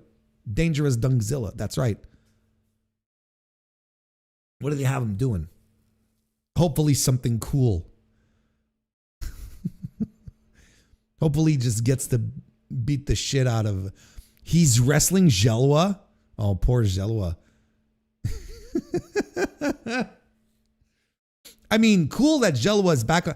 Now you're booking Jelwa on Ring of Honor. Now suddenly I'm a little more interested in watching the show. Now you're talking to me. Okay. Is Jelwa gonna get a dual contract? Anyway, I'm jumping around here. Back to the brackets here. So I think compared to last year, I think it is. I don't think it has the same electricity that it did last year. But then again, last year everyone was so focused on the Hangman, right? Everyone was so focused on the Hangman story, which was excellently done, by the way. So there's like I don't know. This year it's not as it's not as awesome and compelling, I guess. But these are all quality matches. I have no issues with any of this setup here. I think it's a foregone conclusion though that Will Ospreay is winning, right? Unless they do decide to do something completely out of left field. It's a foregone conclusion that Will Ospreay is winning. Will Ospreay is the main character of AEW this year. I don't know if you've noticed, but he's the main character. So he's winning this. He's going to Wembley. He's winning the title back off of MJF. That's what's happening. And I'm okay with that. Don't get me wrong. I'm okay with all of that. The question is, what do we do? What do we do moving forward, right? Now, Will Ospreay versus Jack Perry, that's a match I'd like to see. That I'd like to see in a, semifinals. There's some good stakes. Both guys work really hard. I know there's a lot of people who really don't like Jack Perry. I think Jack Perry's a fantastic mid-card act. I think he's very good as an explosive babyface mid-card act. Anything higher and then you start to lose me. The heel stuff stinks. I'm not a fan of his presentation, really, but I know like there are some people who have completely written him off and is like, please go to WWE. And it's like, no, I don't dislike him to that degree. I really don't.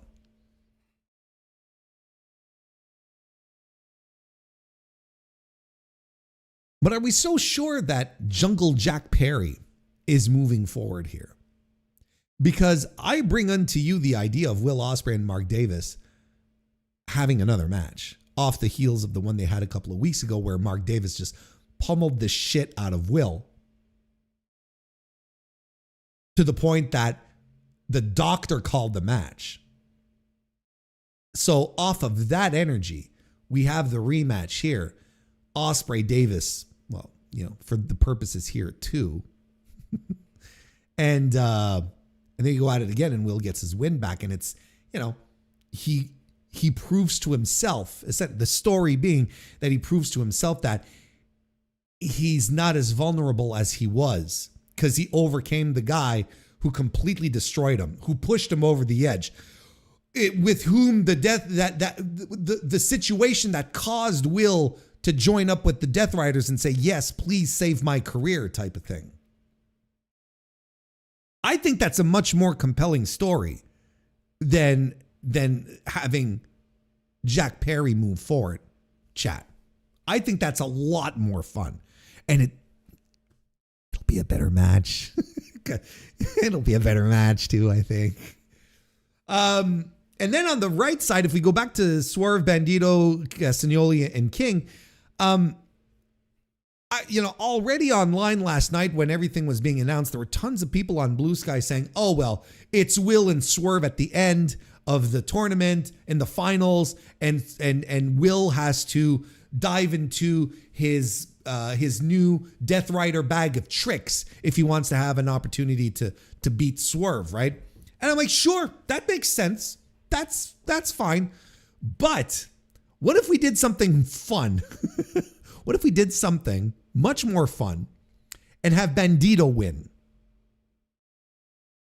What if Bandito wins and he moves forward to the semis?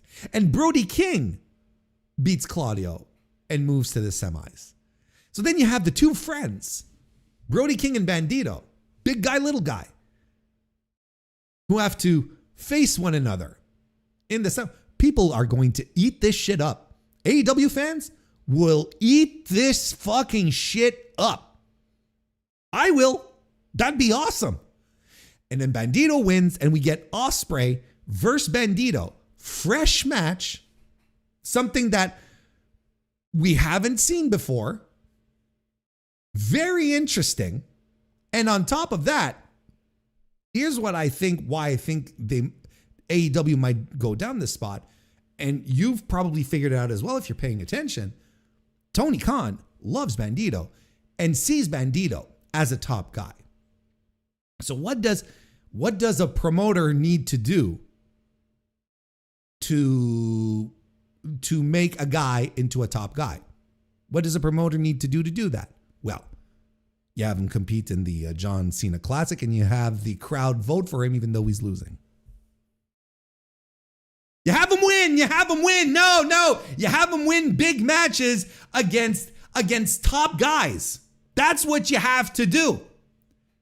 And TK absolutely sees Bandito as a top guy in this company. And he's elevating a bunch of guys. I don't know if you've noticed that Kevin Knight is another guy that's being elevated right now. And Bandito's another guy here. So for me, for my money, Bandito versus Swerve in the tournament here, Bandito sneaks a win, moves on, and we get Will and Bandito at the end, which is fucking great.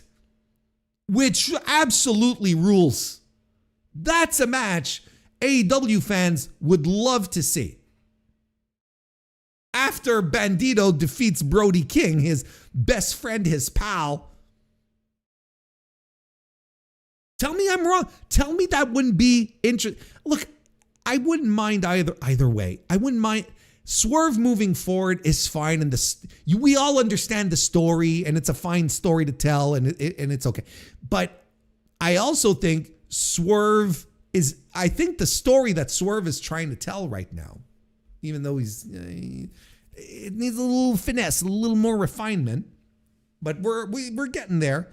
I think the story he's trying to say is that he wants to be the most dangerous man in AEW again, but he's having problems making that happen. You know, he's not being booked. The booker's afraid and all that, you know. Yeah, okay. All right.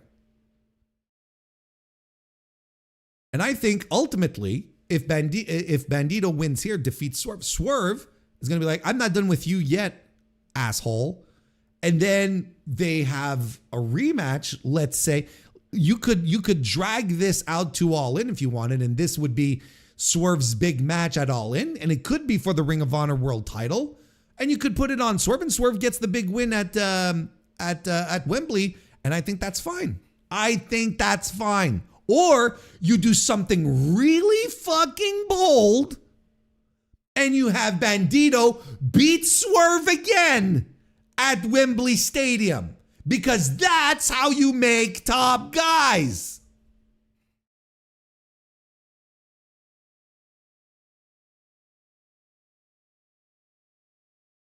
I love fucking tournament wrestling. I love tournament wrestling for this kind of shit. I think this is great. I love brackets. I love bracketology. This is great. So, officially, I'm going to go pick your brain in the second chat. We're going to see what you guys are, and gals and non-binary pals, are figuring out here. But WarrenHayes predicts Will Ospreay defeats Samoa Joe. Mark Davis defeats Will Ospreay. Will Ospreay defeats Samoa Joe defeats, let me start over. WarrenHayes predicts Will Ospreay defeats Samoa Joe. Mark Davis defeats Jungle Jack Perry. Semifinals. Will Ospreay defeats Mark Davis. Will Ospreay advances to the finals. On the right side of the bracket, Bandito defeats Swerve Strickland. Brody King defeats Claudio Castagnoli. Semifinals. Bandito defeats Brody King. Moves on to the finals. Finals are Will Ospreay versus Bandito. Will Ospreay wins the Owen Hart men's tournament. That's my prediction for the men's side. Let's go take a look at the lady. Oh no, wait! Before we take a look at the live chat, before we go see the women's bracket. I'm not seeing anyone predicting it, but Will Ospreay versus Claudio in the final would have interesting storyline implications. That, honestly, that would be really, really rad. That would be extremely rad as well. I feel like the breadcrumbs that they're setting right now, or that they have been setting up until this point for their stories, that I feel like that wouldn't make sense. Because look, we got to point something out here. I pointed it out on the Dynamite review, but I'm going to point it out here too. Kudos to Tony Khan, the creative team, for how they've set up this tournament and how much foresight they're booking. This is how you can tell when AEW is booking in advance and thinking of things ahead of time, like they did months ago when there was all the everyone jockeying to be the number one contender for MJF's title. Remember that? And I was in love with that situation, but you could tell like that had already been plotted out, and there was some real thought being put into it, and it was excellent. And you can see the same thing happening here, because it's been weeks now that Samoa Joe's been calling out Will Ospreay, setting the seeds for this match here. Swerve and Bandito is another thing that's been going on for weeks. Mark Davis and Jack Perry is also something that's been simmering. So they've been doing this. They've been setting these stories up for a while, and they're all like sort of coming to a head here in the tournament. It's excellent booking. It's excellent booking. There's nothing you can say to the opposite. It is excellent booking. It's well put together. Big ups to Mark Davis all day. Hell yeah, Motown Slim. Nice to see you, brother. Welcome to the chat. Also, member of the channel. Holy smokes. Makes me wonder about the card for All In, because what are Kenny and Moxley doing? It's a very good point. And maybe the bigger rematch is Kenny Omega versus Swerve Strickland, right? Maybe that's the bigger match. Ospreay learning under Mox makes sense because Swerve has never beaten Mox in a one-on-one. Oh, look at that little wrinkle. I hadn't thought of that. There is one certainty: dangerous Dunkzilla Davis will beat the Jungle Kid once again. I sure hope so. that is tremendous. I'm so stoked that Gel was on the show tomorrow. I wonder what he's going to do, though, with Mark Davis is just going to be swinging haymakers at him. It's going to be good. Let's go. Let's go. Let's go. Ace Austin versus Lee Moriarty tomorrow as well. All right. I like Lee. I like Lee. I like Lee a lot.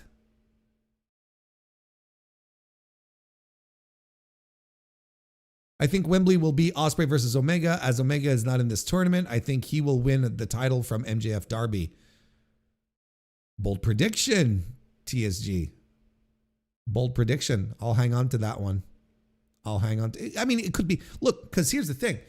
The thing that we have to understand with Max is that contrary to what everyone wants to believe about Max, he is also a guy who understands how wrestling goes and so on and so forth. And he's not necessarily the power-hungry Hogan-esque backstage politiker that a lot of people make him out to be. I think that if, talking about it, MJF, backstage and with, MJF would be like, look, I don't mind not being in the main event of Wembley because I've already had my Wembley main event. So it's fine to me. And I could see him just like going, yeah, sure. Kenny, go right ahead. Because Kenny and Ospreay is a huge match. What are we talking about? Like, it's a huge fucking match. Probably bigger than Ospreay MJF. Although, that's also a huge match. I don't want to like give the impression that I think that MJF Ospreay is small potatoes, but MJF and Ospreay is just Will and Kenny is just like a little notch over.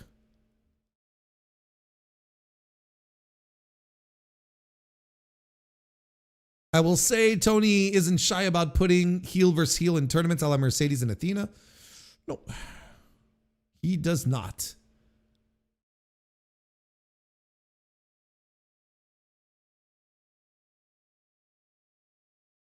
Swerve don't want that silver bed from Bandito, or does he? Tell you what, you could do a lot worse than putting the Ring of Honor World Championship on Swerve right now. That would help the belt tremendously. The only flaw with that is that I don't see Bandito winning a returning Swerve since the last time we saw him, he lost to Kenny Omega. Yeah, but what if the story you're telling is that Swerve has lost his mojo, which is a very competent story to tell too. And what if it builds a bigger match against Bandito? Like you sacrifice the quarterfinal tournament spot for a bigger match. I think that makes a lot of sense. Will vs. Bandito was a 6-star match. Oh, Dave will lose his mind. There's plenty of great dynamics in this tournament. I would love to see the tag partners of All In Texas fighting each other. For real. That would be good. Swerve's whole character is being the most dangerous and all. I don't think he goes out in the quarters. Fair. I'm doing my own fantasy bit here. I'm the guy with the microphone, so I'm speaking the loudest, but y'all plans sound solid nonetheless. Like I said, I don't have an issue with Swerve moving forward. I think there's just something a little more unexpected and unpredictable and a lot more fun in Bandito moving forward, especially with the final being Ospreay versus Bandito, which would rock.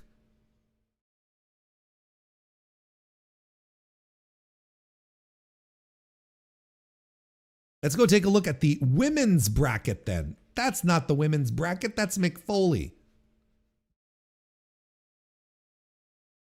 Here we go. And now the women's Owen Hart Foundation tournament brackets. On the left side, for those of you who do not have the benefit of video right now, Persephone will be taking on Stardom's Hazuki, which is a nice little addition. Willow Nightingale will be fighting Alex Windsor, and that match will take place at Double or Nothing in about 10 days. Mina Shirakawa, then on the right side, we'll head on over to the right side of the bracket now. Mina Shirakawa will be taking on Athena, and Sky Blue will be taking on Sari. God damn it. Sari is in this fucking tournament. Let's go. Oh my Lord. That popped me huge. I got so excited when I saw Sarie's name on the bracket. God damn. All right. One thing at a time, though. Let's go back to the left side. One thing at a time here, Warren. I think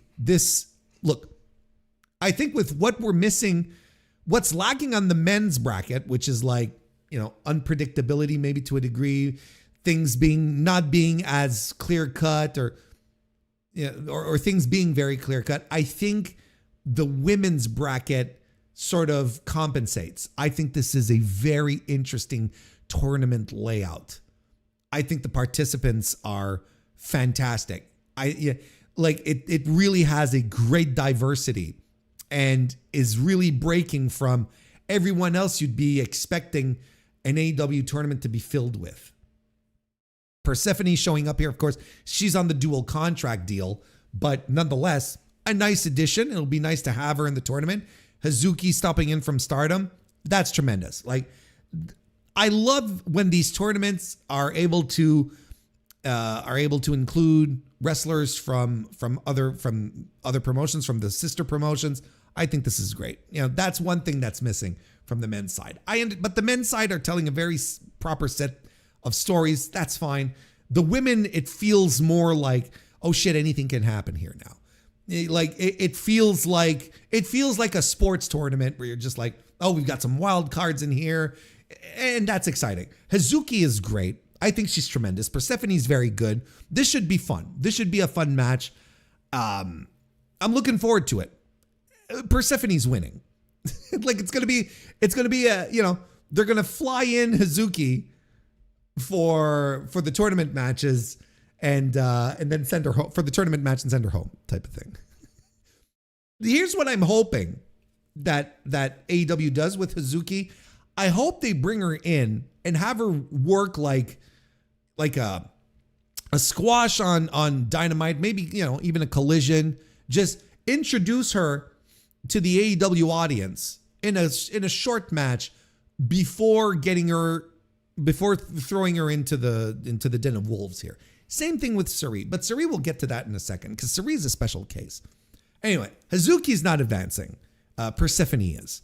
Willow Nightingale versus Alex Windsor is going to fucking rock. I have very high hopes for this match.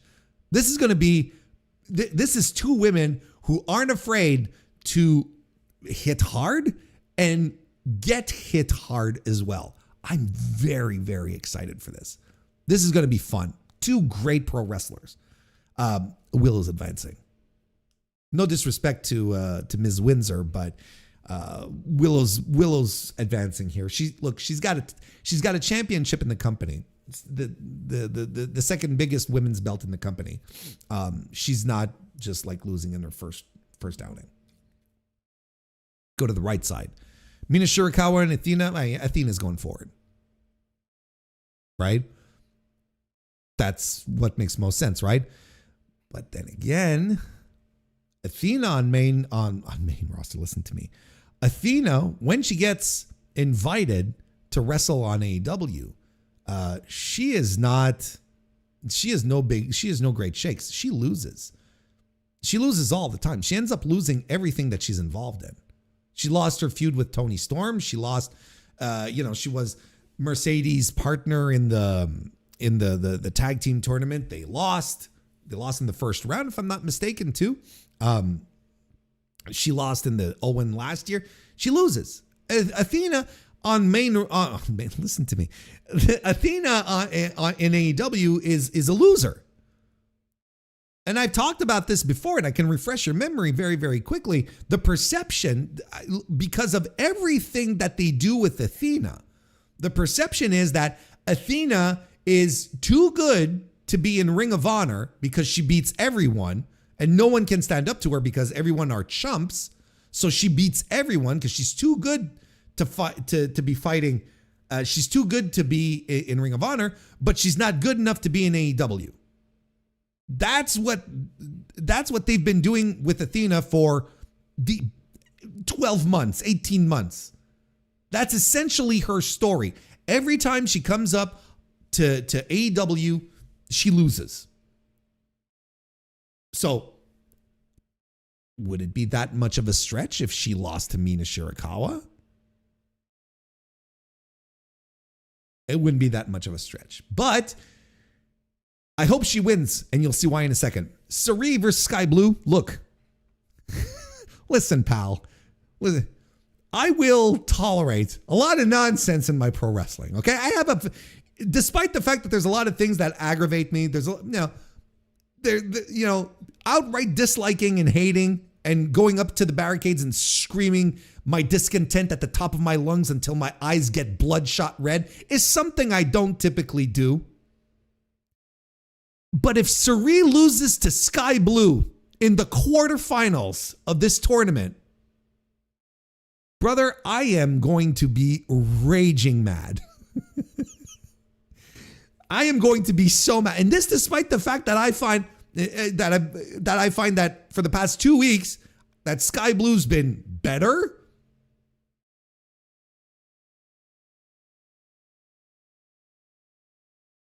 There's no way she's going to be beating Sareee, right? Right? She can't. I think we're joking here, right? I think we're joking. Like, there's no way Sareee is losing to Sky Blue. That would be just like it's character assassination is what that would be. We'd be back to Sareee being Sareee and being dressed up as the magical girl, the little Harry Potter magical girl, right? We'd be back to that. Can you imagine? And it hasn't even been that long ago. In WWE, they had Sareee, they had her in their midst. And all they could think of is, well, let's dress her up like a little Japanese and put her in a sailor suit and, hope for the best. That's all they could figure out to do with fucking Sareee. So it is possible right now that maybe some of you have never seen Sareee wrestle, and that's fine. I can understand that. And you're like, Warren, you're losing your shit over this wrestler. Is she that good? Yes, she is that good. The thing with Sareee is that she's such a good wrestler. She's intense. She's no nonsense, and she's violent. Her style is violence. And what I'm very curious to see is how this violence is handled in AEW with the women in AEW, because she's an extremely snug worker. And she doesn't hold back. So she's getting in the ring with Sky Blue. Is she going to be the devastating whirling dervish that she typically is, with these devastating strikes and these submissions where she just ties you up? Is she going to be double stomping her in the guts over and over again? Like, it's like this is. I wonder if that's what they're going to do with her. And at the same time, I'm like, this is what they have to do with her. Because that's what Sareee is. That's what makes Sareee special. It's not that she's not like this technical wizard like Zack Sabre Jr. Whatever. This is a wrestler who hits hard, who hits extremely hard, who stretches the fuck out of their opponents. That's what needs to come across. That's what this first round has to communicate. That Sareee is violent and unrelenting. So that's why I hope Athena is the person who advances into the semis, because Sareee should beat Sky Blue. And she should fight Athena, who Athena is also someone who hits hard and can take a punch, because Athena, when she's wrestling the Joshi in Japan, she looks like $1 million, and she knows exactly what she's doing. She's tremendous, and she can stand toe to toe with someone like Sareee, and they can exchange strikes and whatnot, And it'll bring out the really aggressive side in Athena and vice versa. So that'll be a much more interesting, compelling semifinal, especially if they tell the story that Cirie is a beast. So Cirie is another wrestler that I think she needs a little warm up from the North American crowd. For the North American crowd, she needs to come in, wrestle a couple of matches on Dynamite, on Collision, get the crowd to know her, see how hard she fucking hits. Because if they tone it back, it's not going to work. It's like Julia. We've talked about Julia multiple times in the past. You know, going to NXT to WWE, why she doesn't feel special anymore, why she doesn't, why doesn't Julia feel special anymore? Why does she feel like just another person on the roster and whatnot? And I like to jokes to say, well, she's not throwing shoot headbutts anymore, which is, a bit of a joke, also a bit of the truth.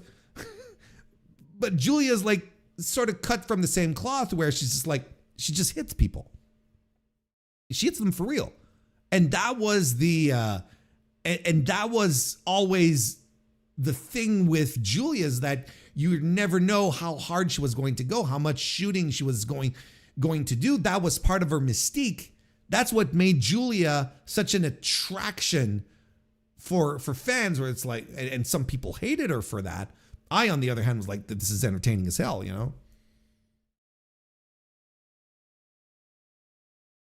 So if you neuter Cirie's offense, well, then you're losing the thing that makes her interesting. So then you'll have people watching, let's say, a guy like Warren Hayes going, yeah, fuck yeah, Cirie, let's go, type of thing.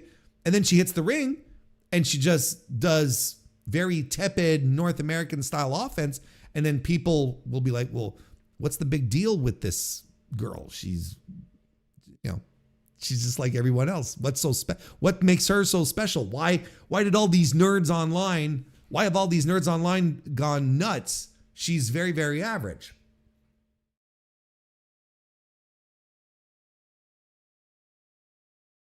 So Cirie versus Athena is what I'd want for the semis. And then I want Willow versus Cirie. That's my final. That's my final. I really fucking want that. Much more than Athena. I think Athena versus Willow, there's something there. I mean, they fought before. There's something there. But here, in this circumstance, in the Forbidden Door show, where you're supposed to mix up people from promotions, because that's going to be what the final is going to be. Yeah, fuck yeah. Willow versus Cirie, let's go. Let's fucking go. Give them 30 minutes on top of that.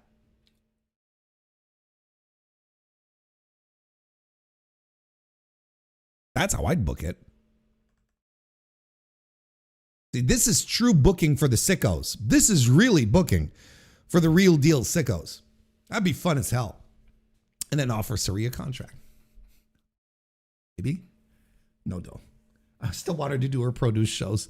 But then again, if she wants to take money, all the more power to her. Anyway, look. Look. I think, if you get Willow versus Cirie at the end, I think, I think then Willow would probably be the smartest pick, right?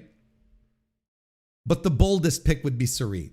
And the boldest situation would be for Tekla to hold on to the title until All In, and you get Tekla versus Cirie, and that would be absolutely nuts. You see, there's no real losing here. No one loses in Warren Hayes' scenarios here.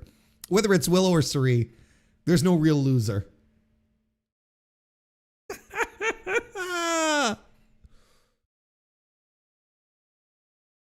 I'm very excited at the prospect of the women's brackets. I think it could be a lot of fun. So my predictions are on the left side: Persephone over Hazuki and Willow over Alex Windsor. Semifinals have Willow over Persephone, so Willow goes to the finals. On the right side of the brackets, Athena over Mina Shirakawa and Sari over Sky Blue. In the semis, Sari goes over Athena, and then Sari then moves to the finals where she loses to Willow Nightingale, but there's no real bad choice here. There's no bad pick. It'd be crazy if we had some kind of deal set up with Sari, but I feel like she appreciates her freedom too much to do whatever she wants. And, you know, like, she's not representing Stardom. She doesn't wrestle for Stardom. She's a freelancer. She does whatever the fuck. Like, she'll show up to Stardom and do a tour there or two, and then she'll go off and do whatever the fuck. She's not representing Stardom. You know?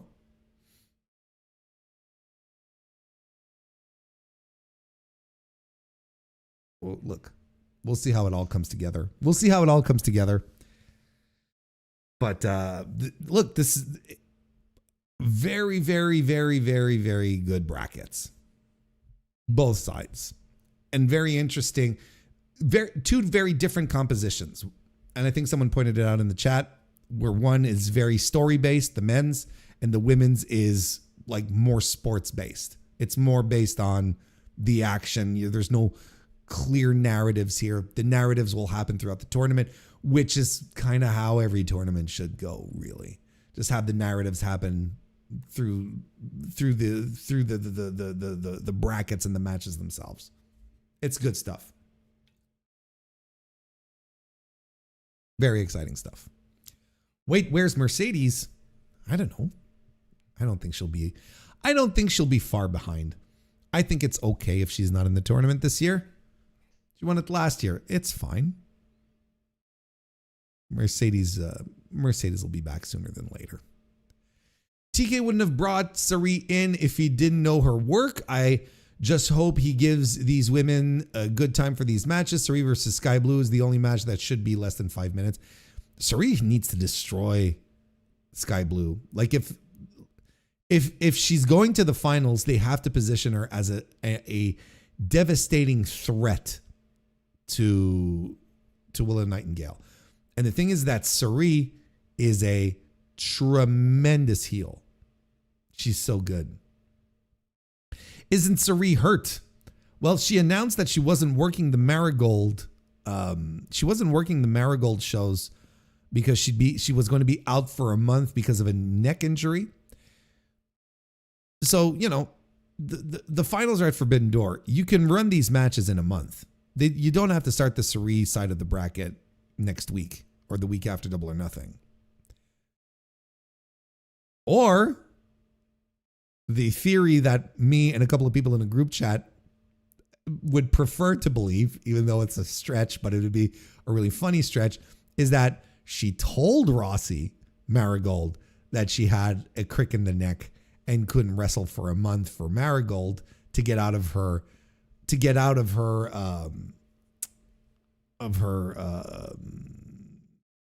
dealings there and of her arrangements with Marigold to come and wrestle in AEW instead. That's the story I'd prefer. That's the one that I'd prefer to believe. But let's say, assuming that her injury is legitimate, and then she said she'd be out for a month. Or they said she'd be out for a month. Look, sometimes you just got to do what's best for business and tell Rossi Ogawa to go fuck off and go find ways to take pictures of his athletes' feet.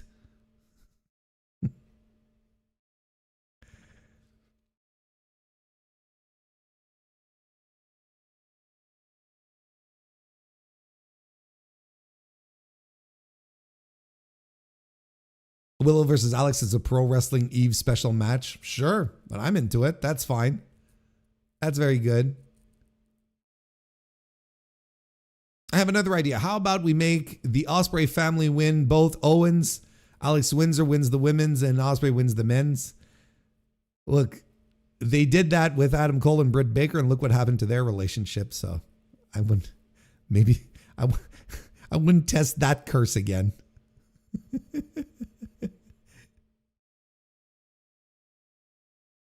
And by the way, I'm not saying that Sari did say that. We're just, we made up this scenario in our minds. It's just, we're shooting this shit. We're just being stupid.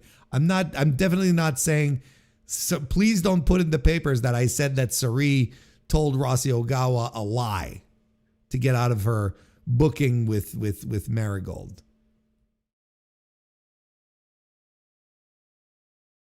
Hatman is a WWE shill. I don't know how much of a WWE shill he's going to be for longer, because they ain't doing shit for him.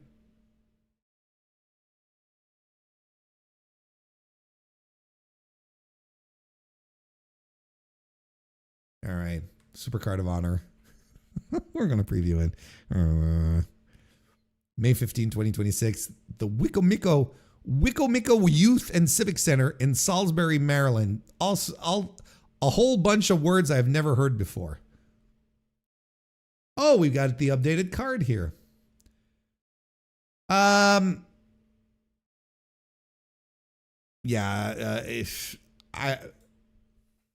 It's only because of my group chats that I know that there's this show tomorrow. Listen, I'm going to watch it. I'm going to end up watching it, and I'm going to do the review because I'm a good content creator. But if you were to tell me, wow, Warren, it's fine, you can skip this, and I will 100% skip this. Trust me, but I won't. I'm going to stick around and do it. Survival of the fittest match for the Ring of Honor Women's World Championship. Athena will be defending against Maya World, Trish Adora, Yuka Sakazaki, Billy Starks, and Zeta Steel. I don't like the new Ring of Honor's Survival of the Fittest matches. Sue me. Lots of wrestlers that I like in here. I like everyone in this match. I'm very excited to see Maya World again go at it, and Zeta Steel. I think Zeta Steel is the goods, folks. I think she's the goods. I think she's got something. I think WWE is going to kick themselves at some point. Where you're like, fuck. Deonna Purrazzo will be defending the Ring of Honor Women's Pure Championship against Diamante. All right. Got to tell you, don't have anything against Diamante. Don't want to sound like I'm being too negative or harsh here, but when I hear Pure Rules, I do not think of Diamante. Speaking of Pure Rules, a Pure Rules match. Nigel McGuinness versus Joss Woods. All right. Look, I like the Nigel matches as much as the other guy, but, I don't know. Has the attraction worn off? I kind of think it does. Right? Bandito will be defending the Ring of Honor World Championship against Blake Christian. This has the potential to be really good. A guy like Blake Christian is going to understand the kind of spot that he's in, and he's going to work really hard. And he always works hard, but he's going to work really hard here. And Bandito is going to work hard too. Bandito is going to want to steal the show. Both of these guys are going to want to steal the show. Oh, let them steal the show. I mean, it's not going to be good. Red Velvet will be defending the Ring of Honor Women's World TV Championship against Viva Van. Okie dokie. AR Fox will be defending the Ring of Honor World Television Championship against Leo Rush. There's a universe in which I'm really excited for this match, but Leo Rush now being Gollum is, throwing me. So I don't know how. If the shtick stays to a minimum, this match could be mind-bogglingly great.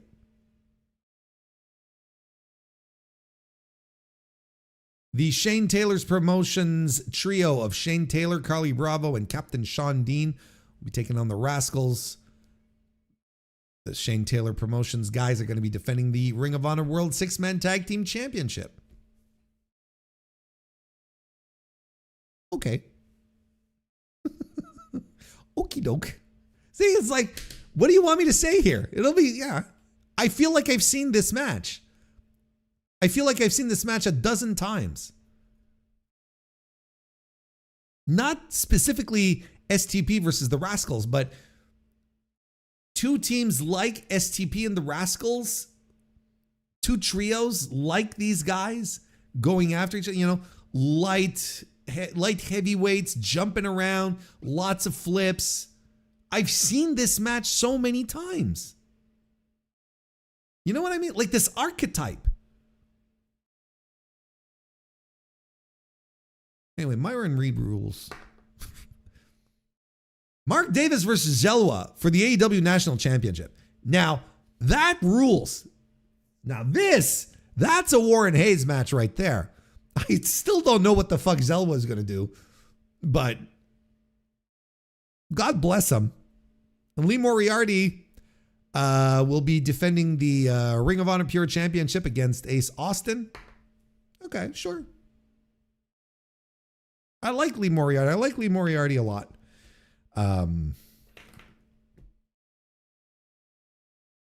That's 3 pure matches on the card. That's too much. That's too much.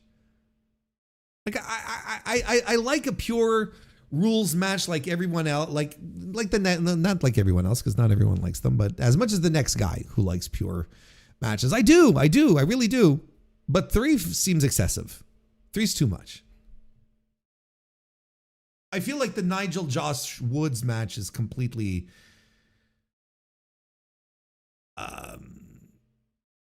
it's superfluous here. Why did we need it?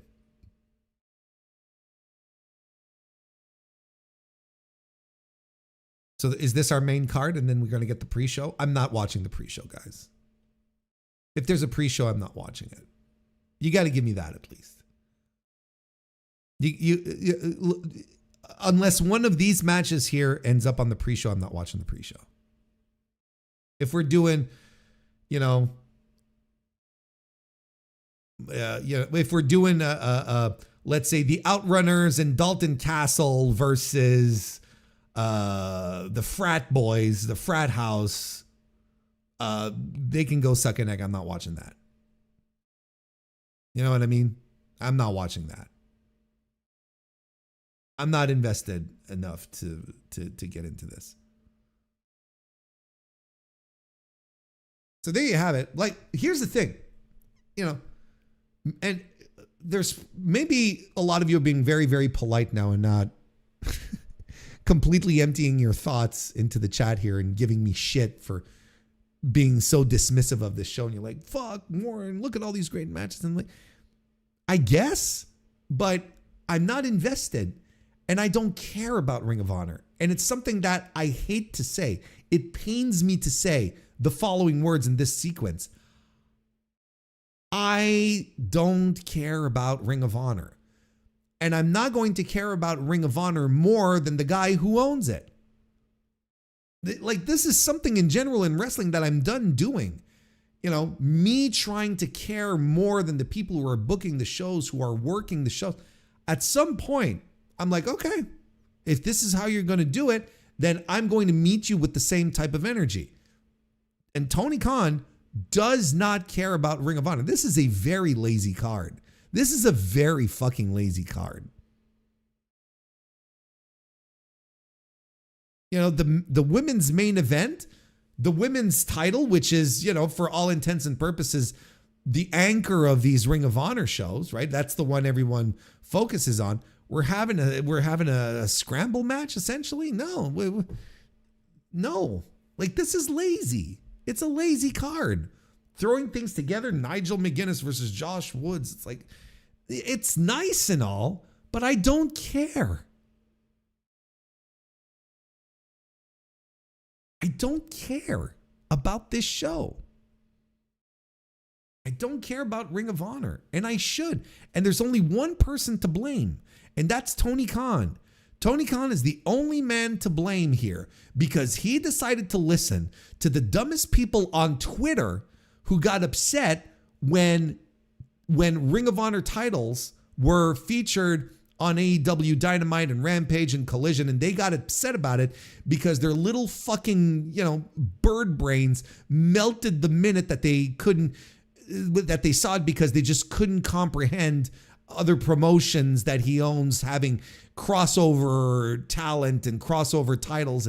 They just couldn't comprehend it, right? So Tony, being too much on Twitter and not listening to his core fan base itself, decided to tone down the amount of Ring of Honor exposure that would be on Dynamite. So now there's practically none. It's like 0.01% of Ring of Honor presence on AEW programming now.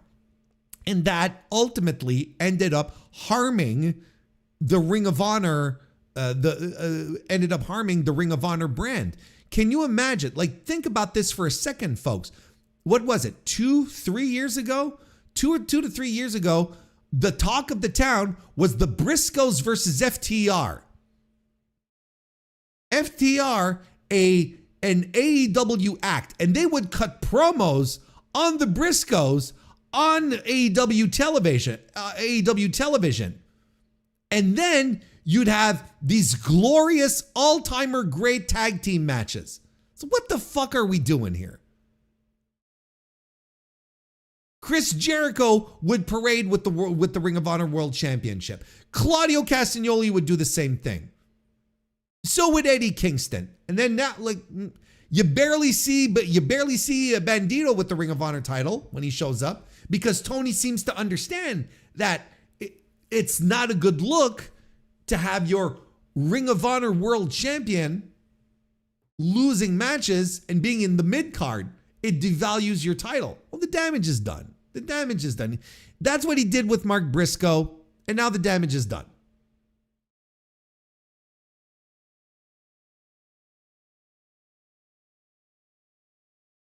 No mention at all of Supercard of Honor on AEW television at all. Not even a passing word.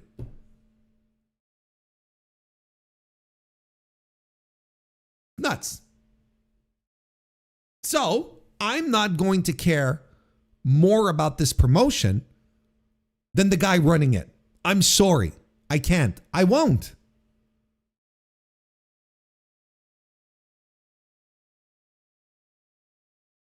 I'm going to watch it because Mark Davis is on the show and he's going to beat the piss out of Joa, which is awesome. That's tremendous. Lee Moriarty, I like him a lot.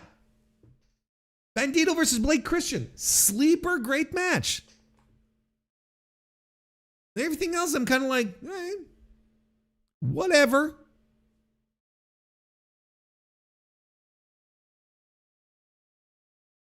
I mean, the smart thing to do here, look, the smart thing to do here would be for Athena to drop the title in this circumstance, right? Because she doesn't have to be pinned. This would be the smart move, right? Right? At least do something interesting, right? At least mix it up a little. Try something out.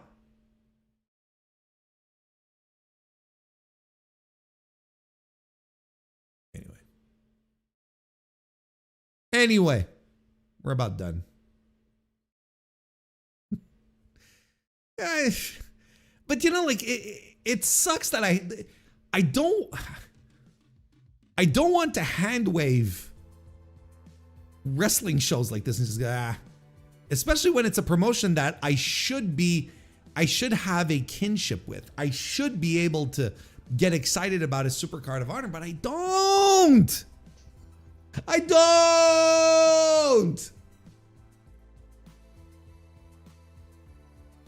So I'm blaming everyone else but me.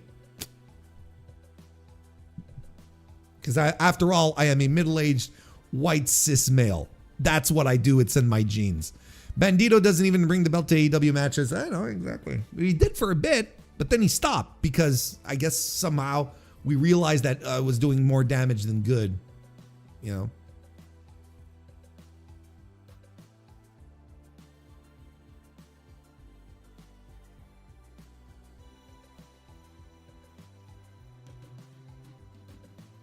The core fan base has got annoyed at the Ring of Honor stuff as well. Not as bad, though.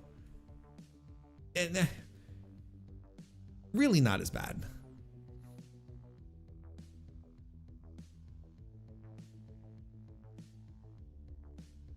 Like Tony ultimately what he did here, it was up to him to find the formula. Instead of just like flushing it all down the toilet, he could have found a formula to hype his Ring of Honor show using AEW, because now Ring of Honor is no one watches it. No one watches Ring of Honor. And no one cares about Ring of Honor. No one talks about Ring of Honor. No one gets excited about Ring of Honor. And that's Tony Khan's fault, because he did listen to the baby piss fan base instead of finding a solution as to, well, okay, how can I make this work? Because I put money into this company and I want it to turn a profit. I want it to become a valuable property, not just something that I'm stuck with and I have to, book 3 hours in advance before the start of the show. I'm not saying that's what he does. I'm just going a little hard here. I got bored of the rascal. Hey, Jay Luther, nice to see you. Welcome to the chat, member of the channel. It's nice to see you. I got bored of the Rascals when they started having matches in PWG and it was literally the same thing over and over. Yeah, but Myron Reed rules. But I agree with you. Like I think that's what I meant when I say I've seen this match multiple times before. Like I've seen this setup. Like I saw this match at fucking Joey Janela's spring break this year. You know what I mean? Like I've seen this match so many times, and you expressed it in a different way than I did. Why on God's green flat earth does Ring of Honor need a pre-show? Brother, you're asking me?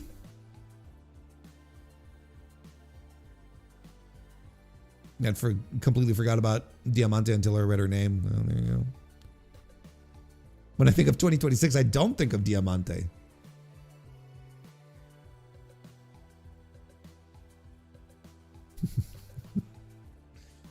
Survival of the fittest is probably elimination. If there's a chance that Athena loses, it's not going to be first. Look, just do something, right?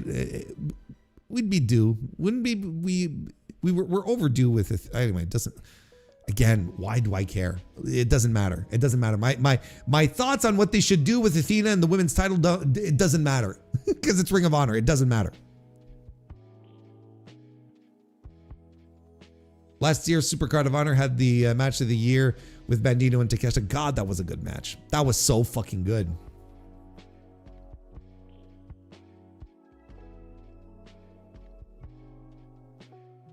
I still think about the outrage about the Vikingo match.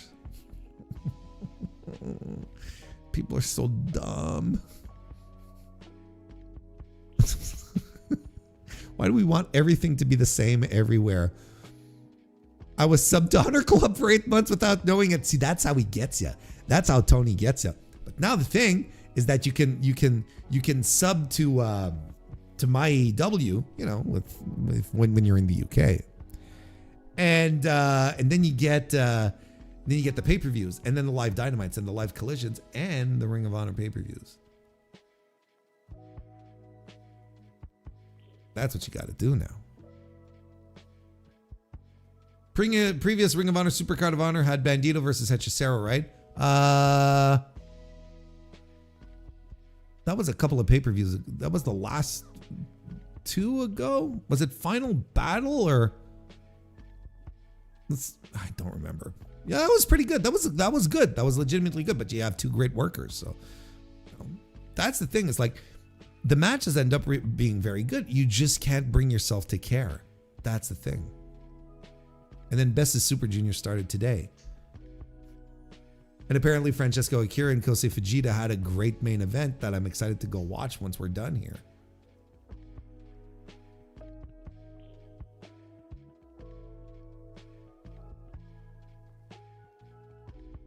There you go. Anyway, stop talking about it for now, and we're gonna head on down the old dusty trail and call it a night, folks. Oh, wait a second. We have a hot take here. TK listened to the Baby P fan base and introduced the women's tag belts, which has really fucked the women's division since servicing 3 titles in 15-minute matches per week, in 15-minute per week intervals. I mean, he did the women's titles dirty to begin with the tournament, which wasn't very good. If TK could just invest a little into Ring of Honor production quality, I would watch it. Man, I would watch it if they had a fucking shitty setup. I just want investment and care. I want personal investment, not like monetary investment. I want personal investment from Tony Khan. And then I'd watch it regardless of the tech setup he has.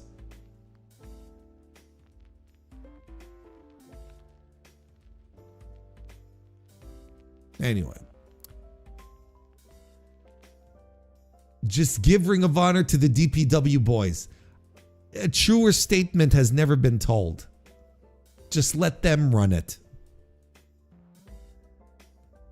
God damn it.